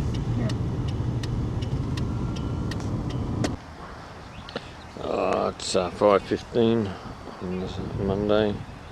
It's just about to, the sun's going down. We can see Kath hiding in there. Hello, Kath. Hiding in. Hey, Kath. She's watching the telly. There she is. And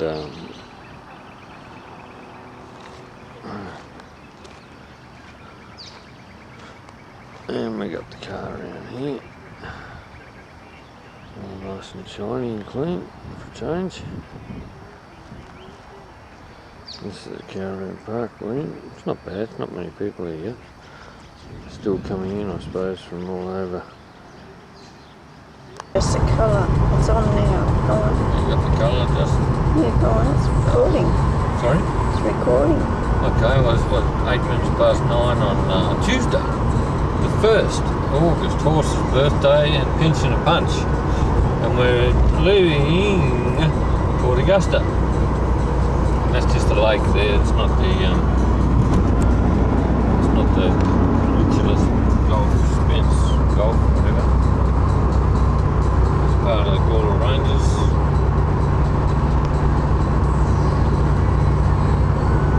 So as soon as we get past this next lot of service stations and stuff, we'll be on 110 kilometre, heading back towards New South Wales, going east, and we'll lose half an hour, won't we? Because when we get to the border, if it's 10 o'clock, all of a sudden it'll be 10:30. Alright?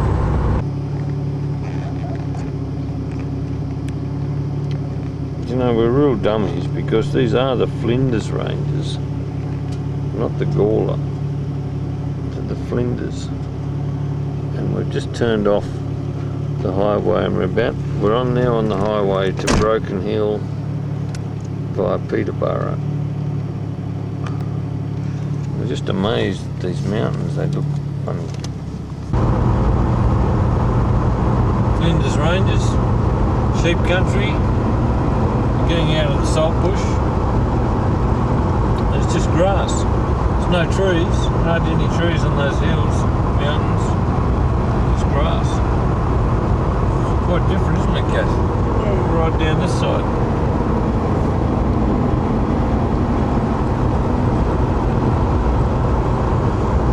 Different from what we're going to see later on at Broken Hill anyway. Times with pastures.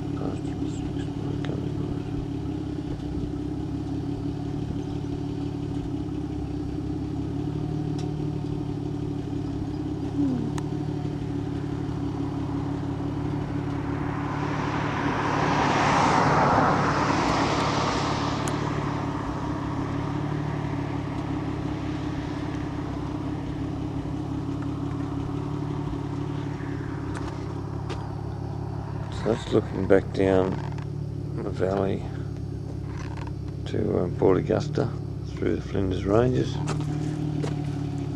and we've just come over the top. Don't know what we're going to see. You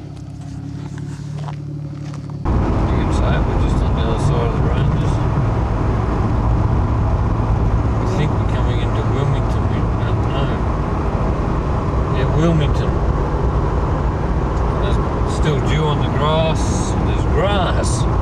No dust and dirt. Little town, there's fog lifting. Beautiful. Well, it's 10:45. We're in Peterborough.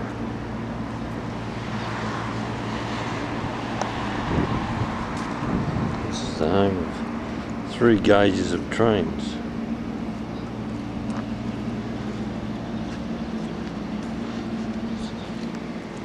RSL Memorial, Peterborough Hotel, the pub. It's the main street of Peterborough, little town. Pretty cold this morning.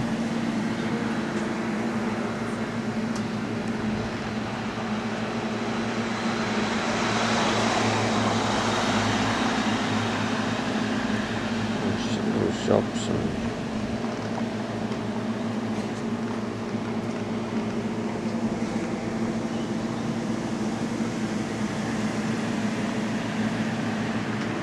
okay, this is Peterborough, and this is 3 standard gauges. This is one set of gauge lines.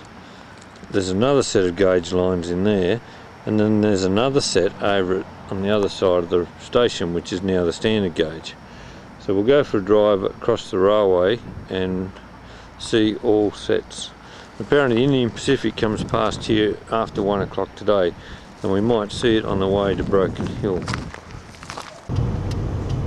We're going to go across the 3 gauges of rail, we think. No.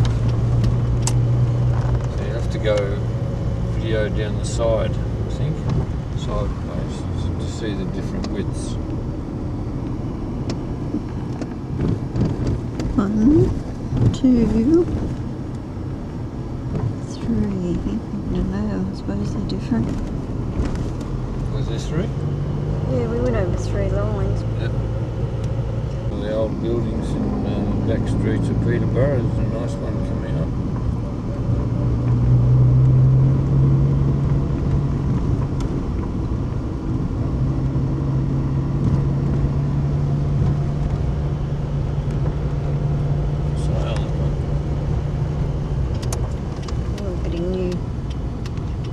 There's a steam train museum here, but also this is the roundhouse. It's the largest turntable in the world with 3 different gauges on it, and it's got all the trains in it.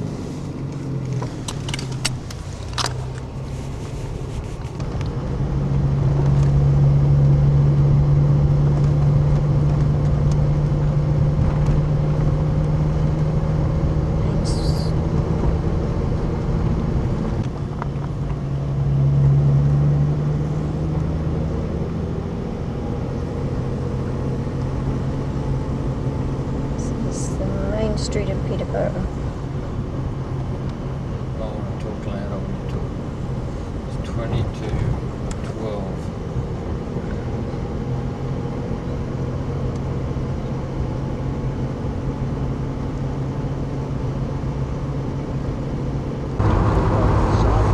This is on the, it's about 20 kilometres, I think, to Yunta.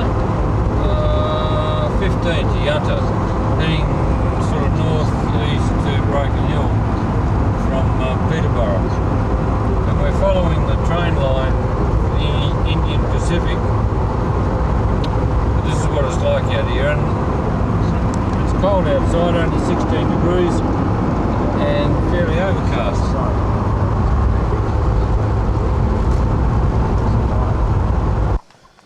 Okay, this is Yunta, town of Yunta. It's just past 1 o'clock Tuesday. We've just had lunch. There's a little rest area. There's a a hill way out there. It sort of depicts the countryside here. It's very barren and very cold. It's and overcast today. Rainy. There's the Yunta pub.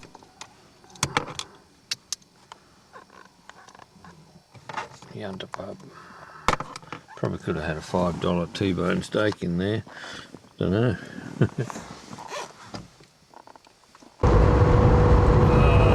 1:33 on Tuesday, 1st of 8th.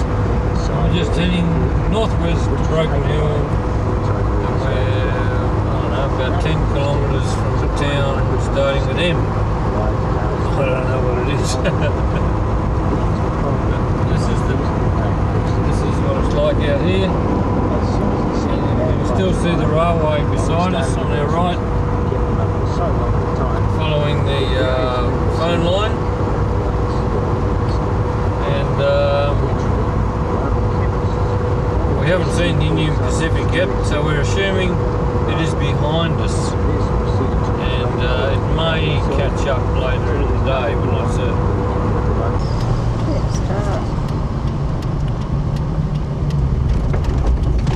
40 k's from the border, and there's a freight train coming. We're heading towards Broken Hill.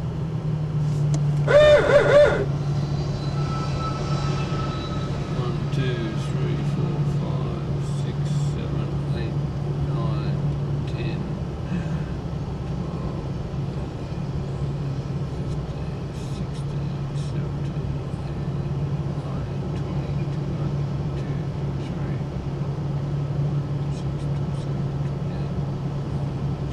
31.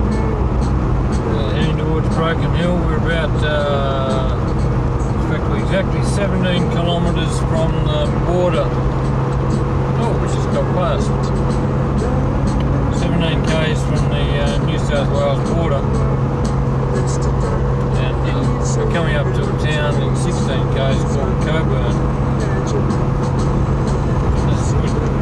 Cass just saw a whole stack of emus in the sheep paddock.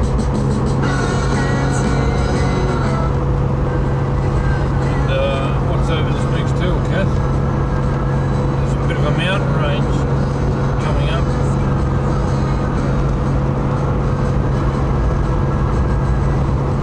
If we can get there. Now, a mountain range runs right across left to right.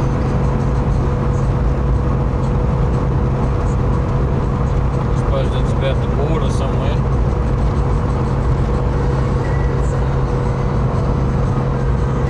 They wouldn't like to have those mountains in. Those mountains have to be in New South Wales because they wouldn't give them to South Australia. South Australia's deserts.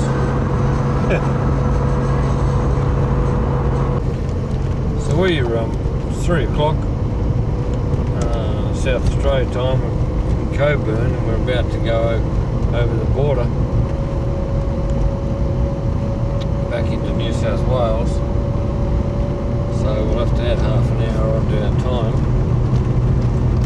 Put our clocks. This has only got one pub up for sale and one shop,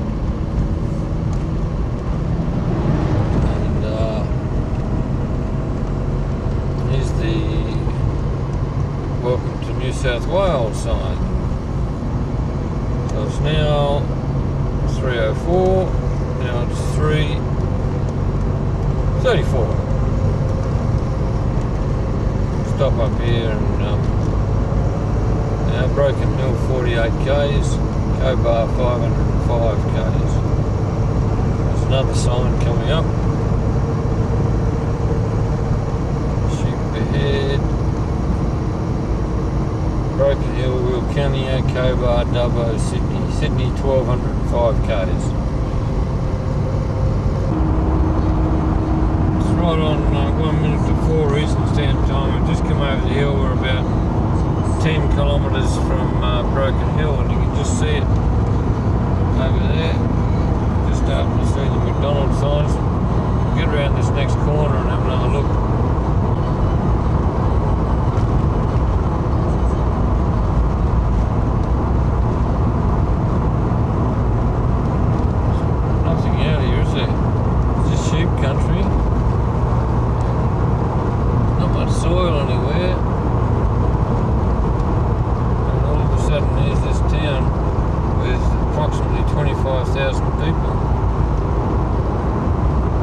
Okay, it's 20 to 9. What day is it? Tuesday? Wednesday the 3rd of August. Wednesday 2nd, is it? Oh, okay, Wednesday 2nd. We're in Broken Hill up on the Keenan Lookout. And it was interesting that Cass pointed out, she remembered that most of the houses built here are made out of galvanised iron because they cool down at night, whereas a brick house doesn't. So this is the suburbs, some big churches and stuff. Down here below us is the CBD, and behind the CBD is the mine area, and that's a big slag heap.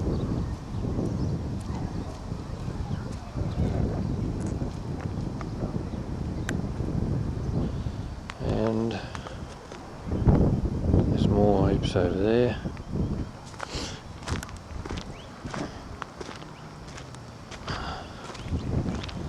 That's Cat. And it's very cold. It's only at 12 degrees plus wind, and it has been drizzling this morning.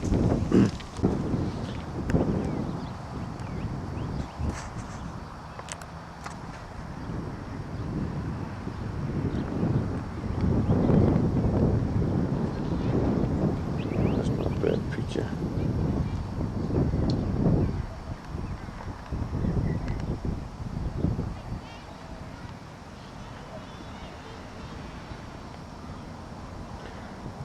Towns. So all these houses are made of galvanised iron.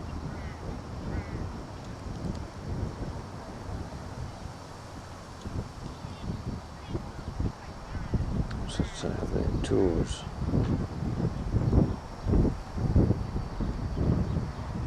Underground tours.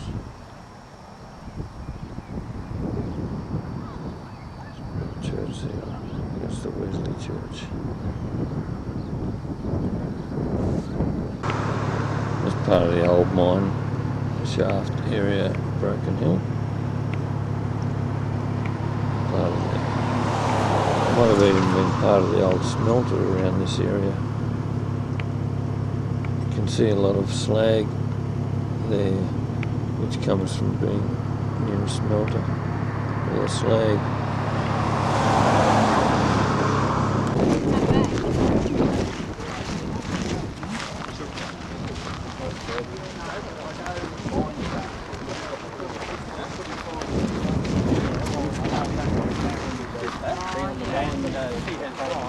Yeah, the sister died. She was very, very nice.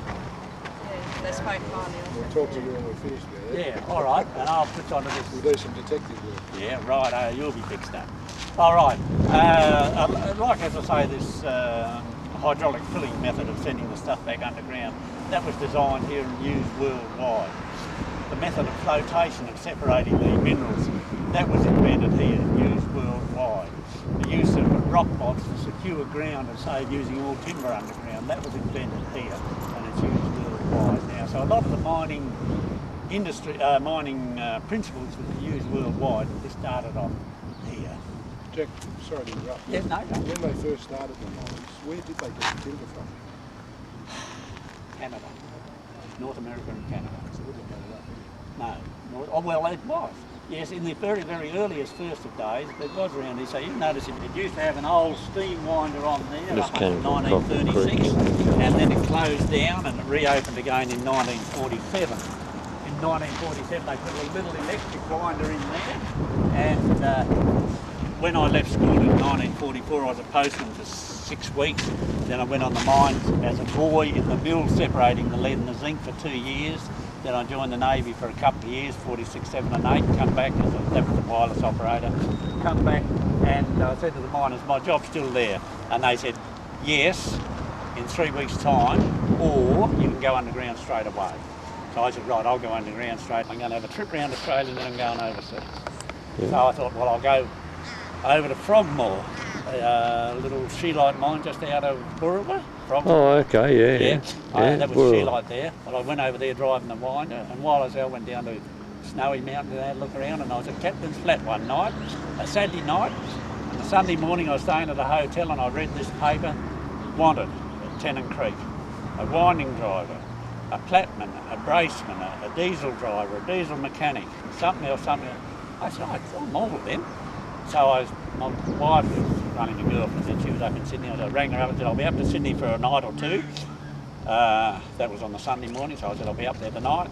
So I went in and saw this mob, civil and civic engineering they were, and I did that job at Tennant Creek.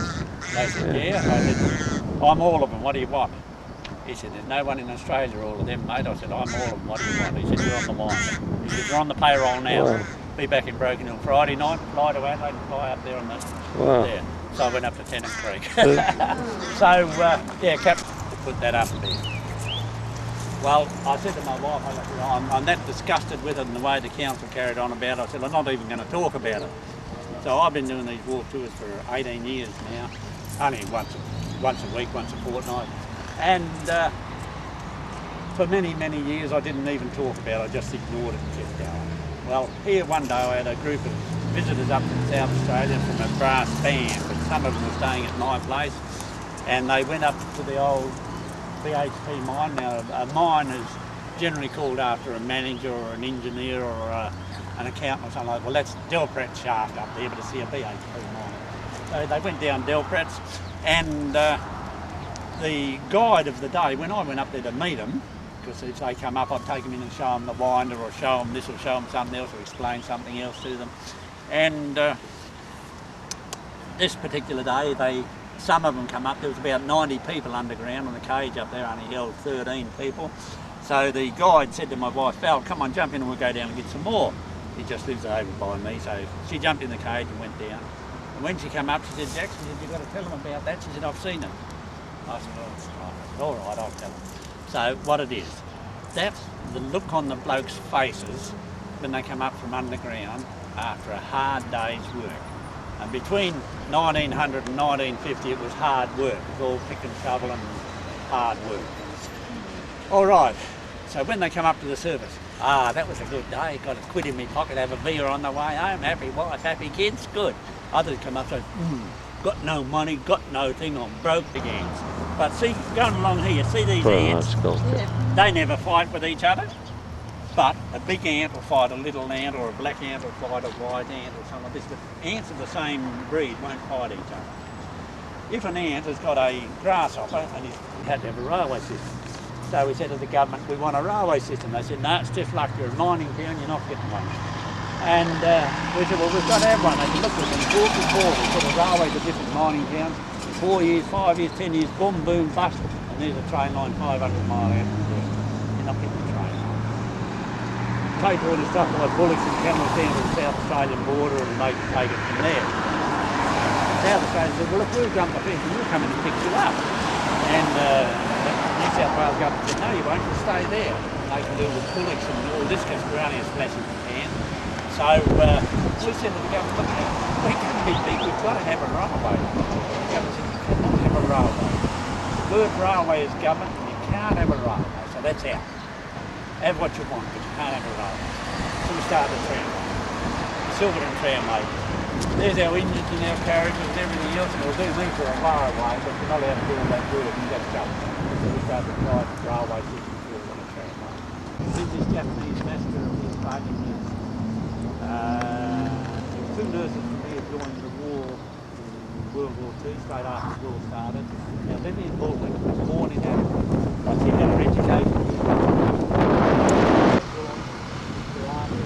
Silver City. That's number 181. Track. So see here, there's a train line goes in under there, 3'6" and 5'3". So if you go down to Peterborough, they've left a few little souvenirs around the place. And when you cross over one of the roads there, he's the third rail. And that's the 3'6" and the 5'3". The other end, the old horse-drawn ambulance. Right up the other end. It's under the shelter, I think. Did you read the one in front of it? Broken conspiracy. First ambulance. A man in the front, a man in the back, body in under the cover, and run you up to the hospital. It wasn't a horse-drawn one, it was a man one. Now, BHP were nothing but a mob of monkeys. No. They gave the town 13 of those ambulances at a cost of £12.10 each. One for every mine and 4 for the city. And that was our first ambulances to run the body up to the hospital. All right.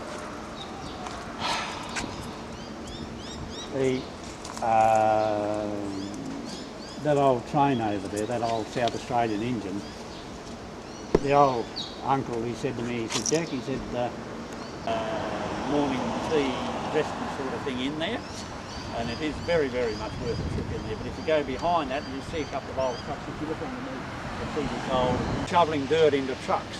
No, they're shoveling stuff into sugar bags. But no one else ever sees it, but I can tell you that's what they're doing, they're shoveling the stuff into sugar bags. All right, that's the very, very rich silver.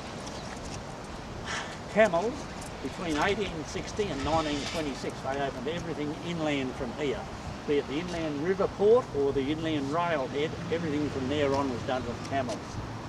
All right, the thing at the background there behind anyhow,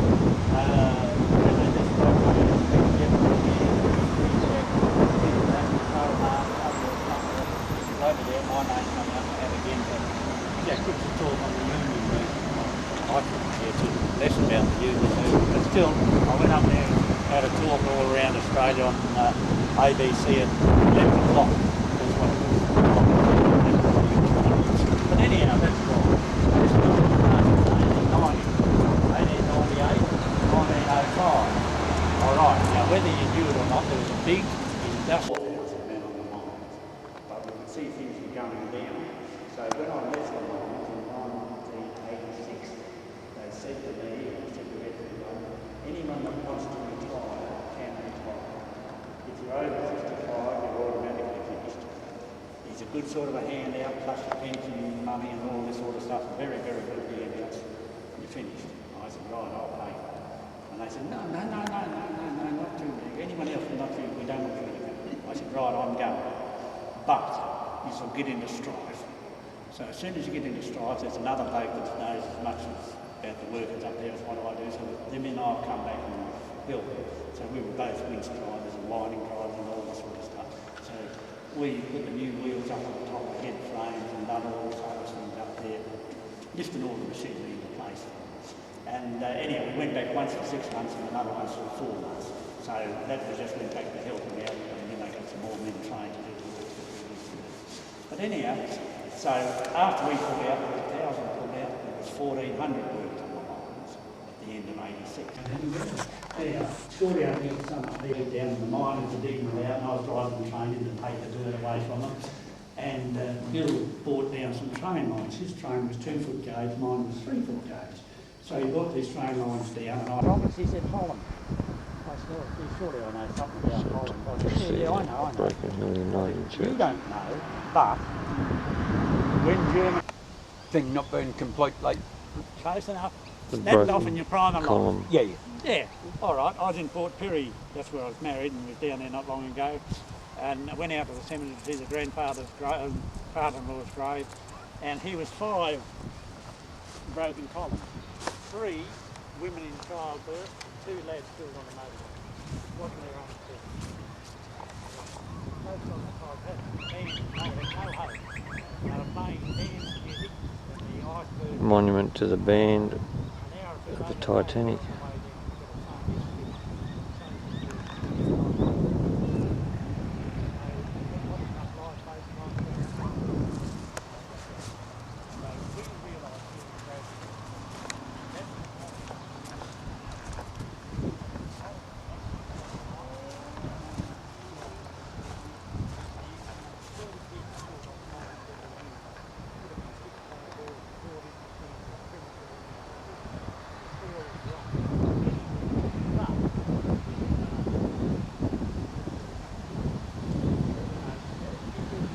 Broken column means it's like snapped off in the prime of life. Thing, and you stand in the middle of it, and Well, I take people, older people, and then I say, now shut your eyes, keep your eyes closed, we're going here, and they're going uphill a little bit. Right, I open your eyes, and all right, stand in the middle, you look down here, Flinders Range, look up here, you have birds, look up here.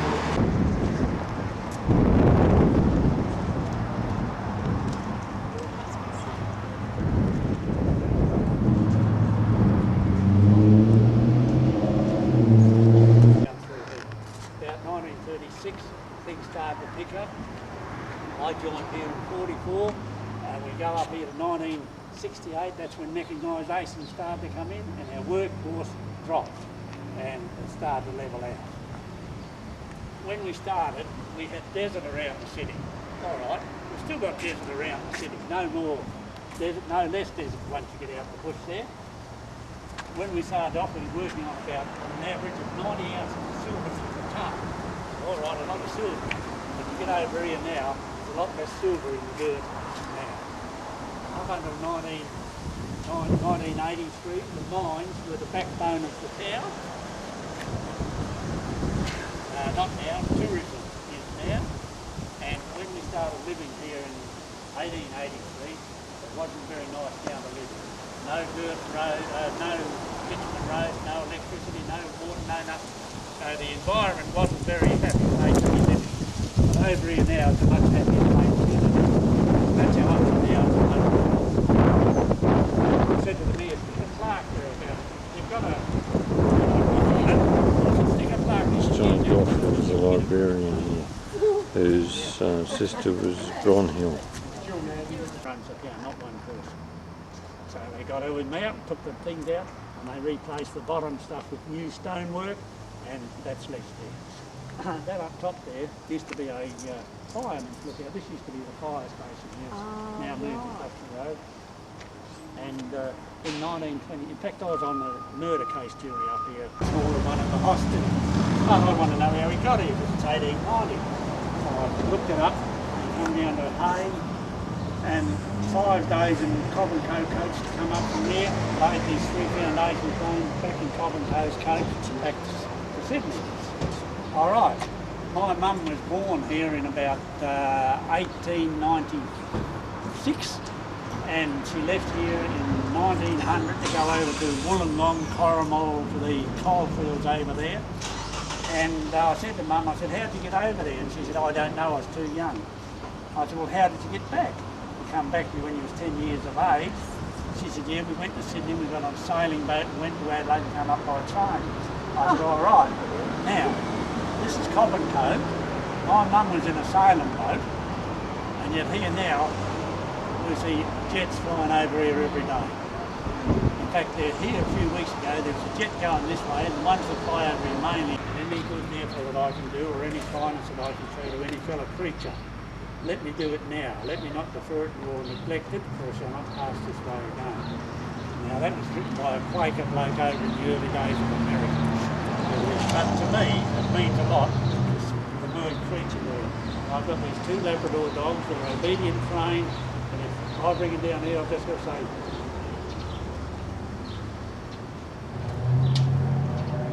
you, sit down, lay down, come up to Mildura by train. Mildura to here by car, dirt road of course, and he's going across one of the dry lake beds out there. The car swinged to miss a kangaroo, the car rolled and he was killed. So he has not seen the monument erected. All right, over here is a hotel. Now we don't go in there, but if you want to go in there, go in down the bottom there, we've got Mario's Hotel, and that's the film of friend of ours. Any film that comes to town, present yourself, all right, I'm over 60, bit of a singer, bit of a character, play whatever role you want. So in there, she's with these blokes and this poofter blokes I call them, homosexual, whatever. Yeah, and she's in there playing darts with her. And she's got her hair all down, and she's the ex-prostitute of town. And she's playing darts and says, I'll drink these bastards under the table. Now I can assure you that is not her normal role in life, but that's what it was in the film. And a couple of weeks ago I was walking up there, and I objected to tell them about the Priscilla? Oh, June, I said, I forgot about it. I've got that many things, you know, to talk about, I forgot about it. I said, never no more will I forget about it. Priscilla So pointed at it. Yeah, we read that in the magazine. Yeah, and if you run around town here, she's got a blue car. It's a Holden. It's the war memorial at Broken Hill. Bloke throwing the grenades, only 5 made.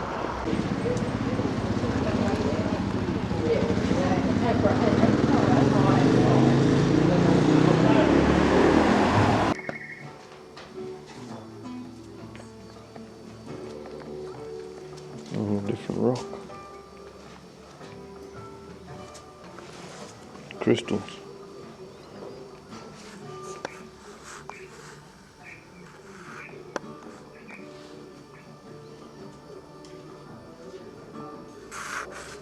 Crystal.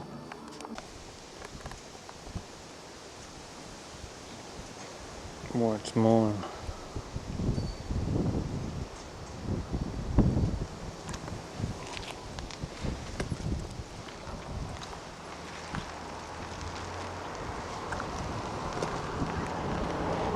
Going?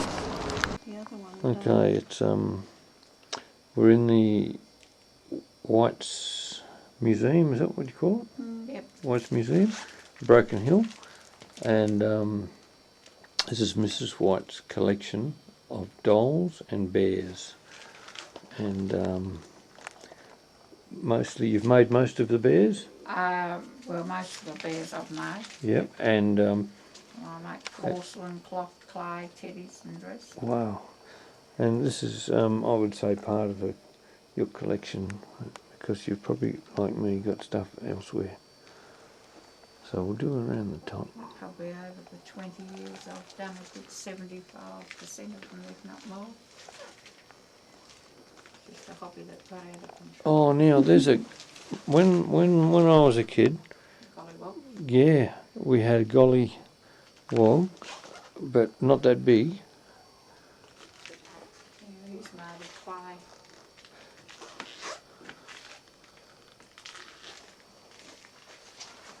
Oh, look at the little black girls there. It's different when you look through here, specifically looking at the shelves and zooming and thinking, oh, they're terrific. And the bears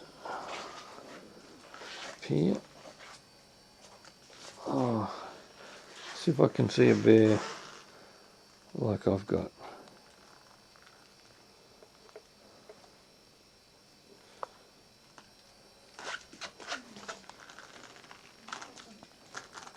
Look at all these bears. Beautiful bears.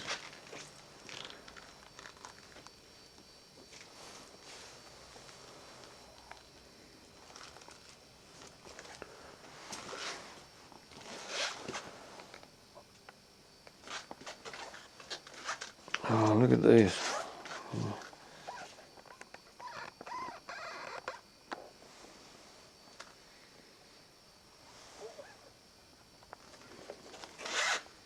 Oh, she's beautiful, this one here, isn't she?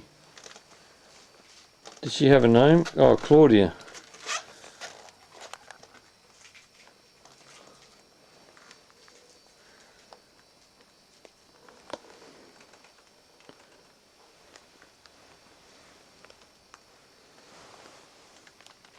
Oh, there's Bernie and Ert and Bernie.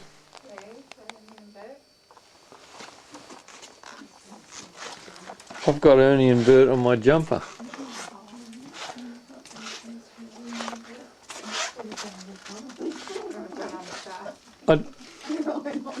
I had a brand new jumper.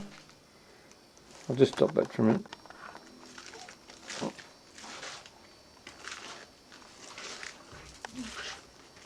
Wow. Oh, look at the little princess. That's how we grew up, dressed like that. Kath? Yeah. There's some of the photos of me as a little kid.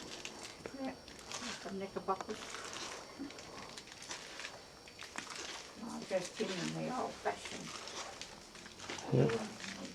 That's a reproduction of the old dolls. Just in this necklace.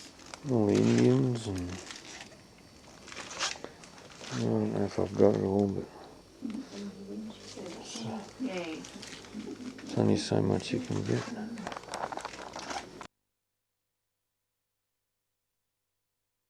Half an hour.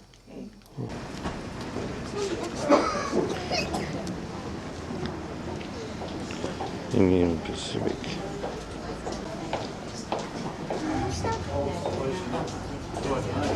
Yep.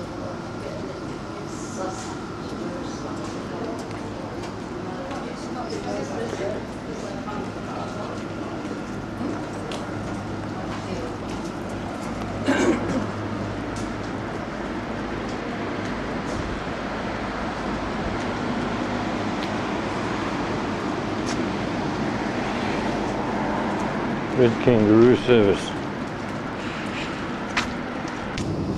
There was Red Kangaroo Service and Gold Kangaroo Service. Everyone's got blinds on the windows. Oh yeah, they got flowers on their dining tables in there. Can't be hard to see.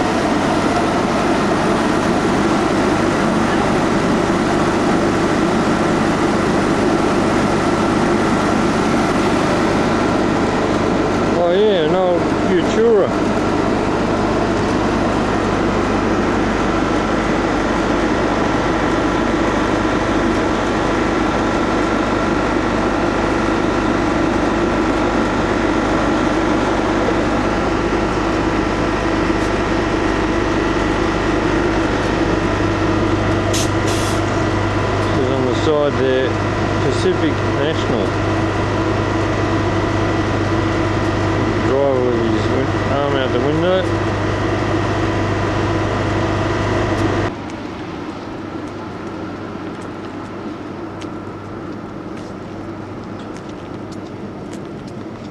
Car number 3.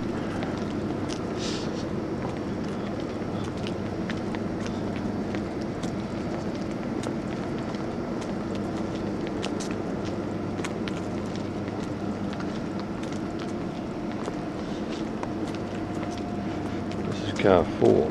1, 2, 3, 4, 5, 10, 12.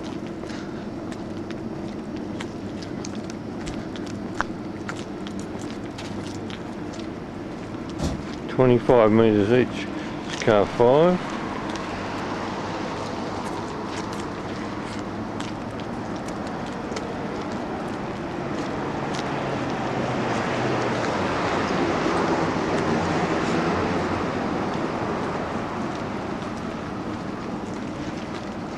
Car 6.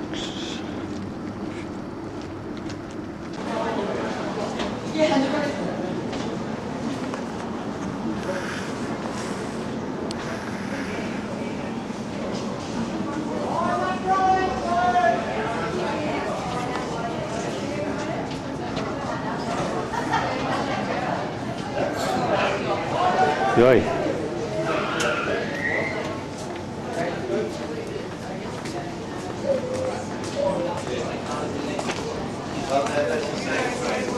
I think we counted 13 cars and 2 engines. It's part of Broken Hill at 10 past 8. We're looking at the train line.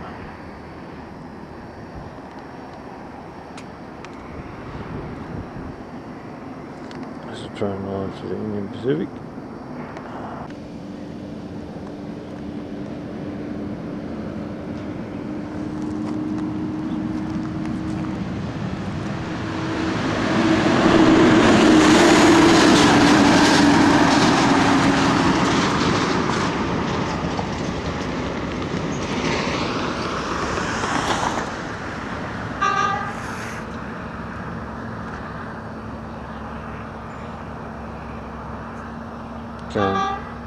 I'm here waiting for the Indian Pacific to come around this corner and down the line. It's nearly 8:30 and we're in the industrial area of Broken Hill, which is I suppose on the western side. It'll be here soon. Okay, here it comes. It's very slow.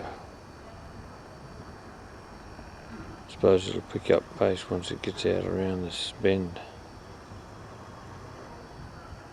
It's over 400 metres long. That's the end of it coming. Now we should be able to see the start of it any second. We counted what, 25 carriages plus one for passenger cars plus 2 engines. Is that what we counted? Something like that.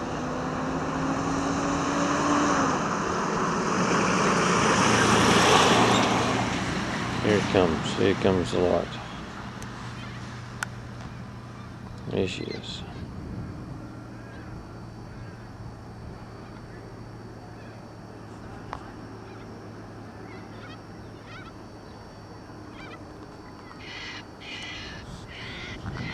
Indian Pacific.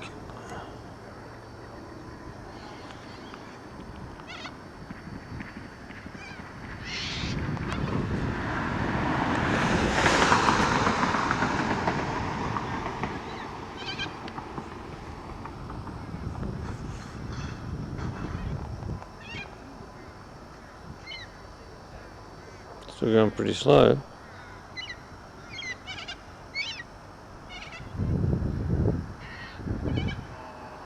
It's a fair way away still.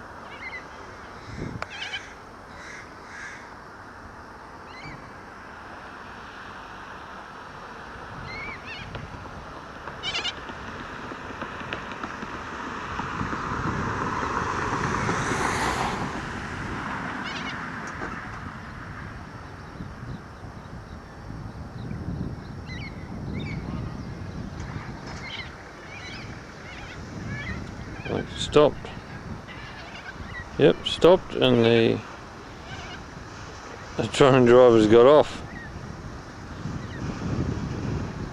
He's going down, 2 people walking down, they must be going to change track or something.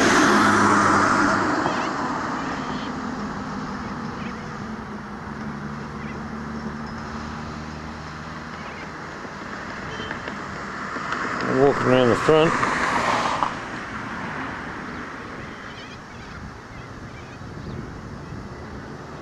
Sun's coming out.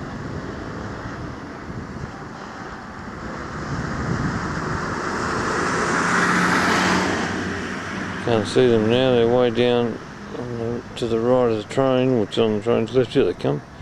Walking back, maybe they had to change signals or something. Or pick up a dead animal off the track, or...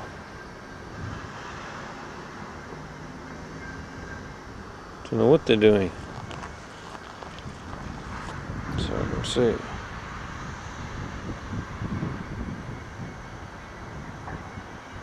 Well, maybe they're clearing a dead animal off the track.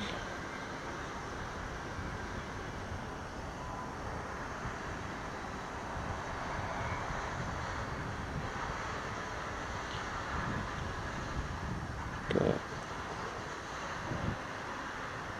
I'm looking at the front of the train, now they're going back.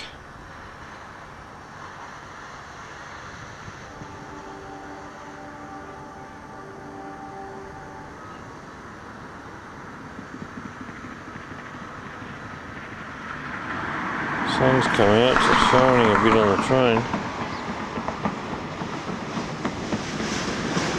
Firing back on.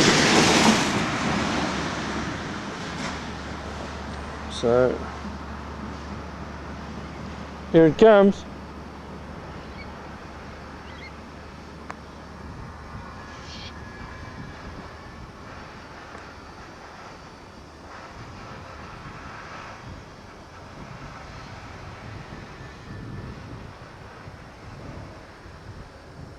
And start moving it.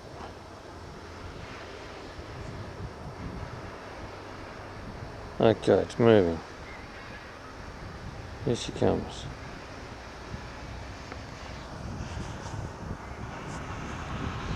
Try and shade the lens.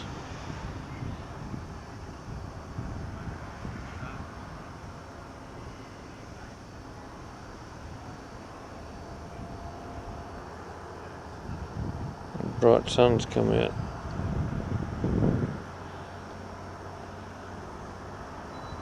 Big engines, diesel engines firing up. The foot down a bit. Oh, okay, they've switched track. They had to switch the lines.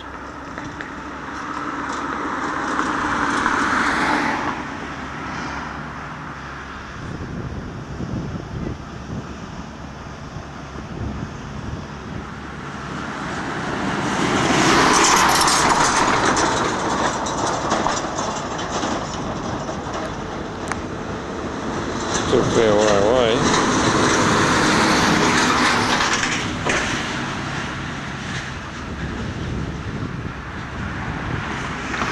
Stick it ready in case he blasts his horn when he gets close.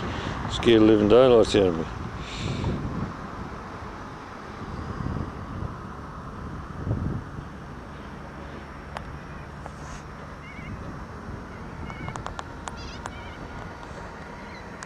Here he comes.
Slowing down again, must be going to switch lines again.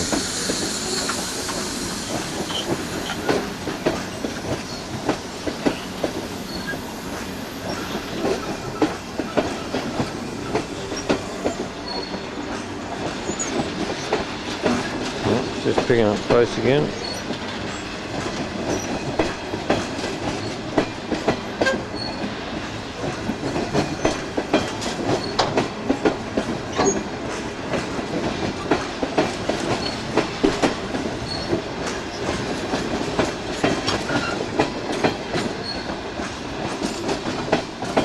There she blows.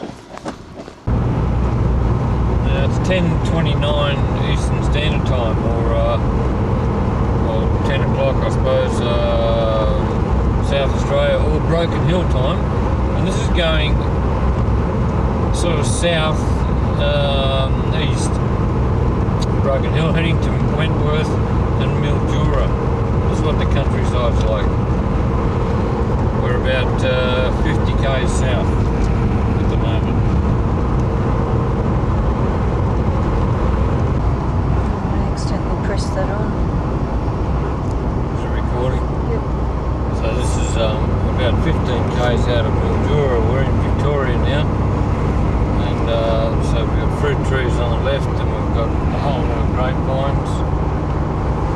We're both right and left. Well, there's oranges. Rings.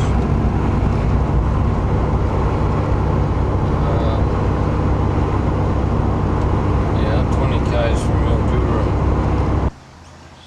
Mildura. Oh, Caravan Park, we're staying at Mildura. Only $17.50 for the night, it's great. Ablution block right there. And right on the Murray River. We're going to have a look. Right, this is the back of the Caravan Park, this is the Murray River, and might come and throw a line in later today. There's some flood levels marked off on the back of this. I suppose it's a hydrographer station, I'm not certain. see. Flood level 1990, 1964, 1952, 55, 74, 1956 she was up here.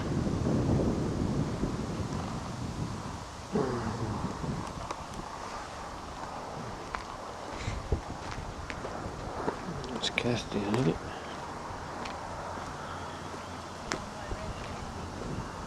Huh?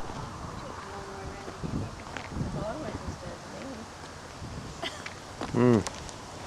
We put one of those signs we saw for the big board not too long ago. Only 5 minutes tape left. We'll throw a line in here.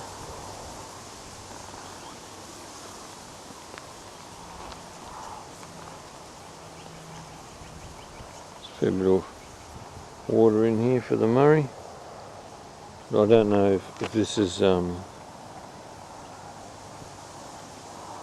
a weir or not.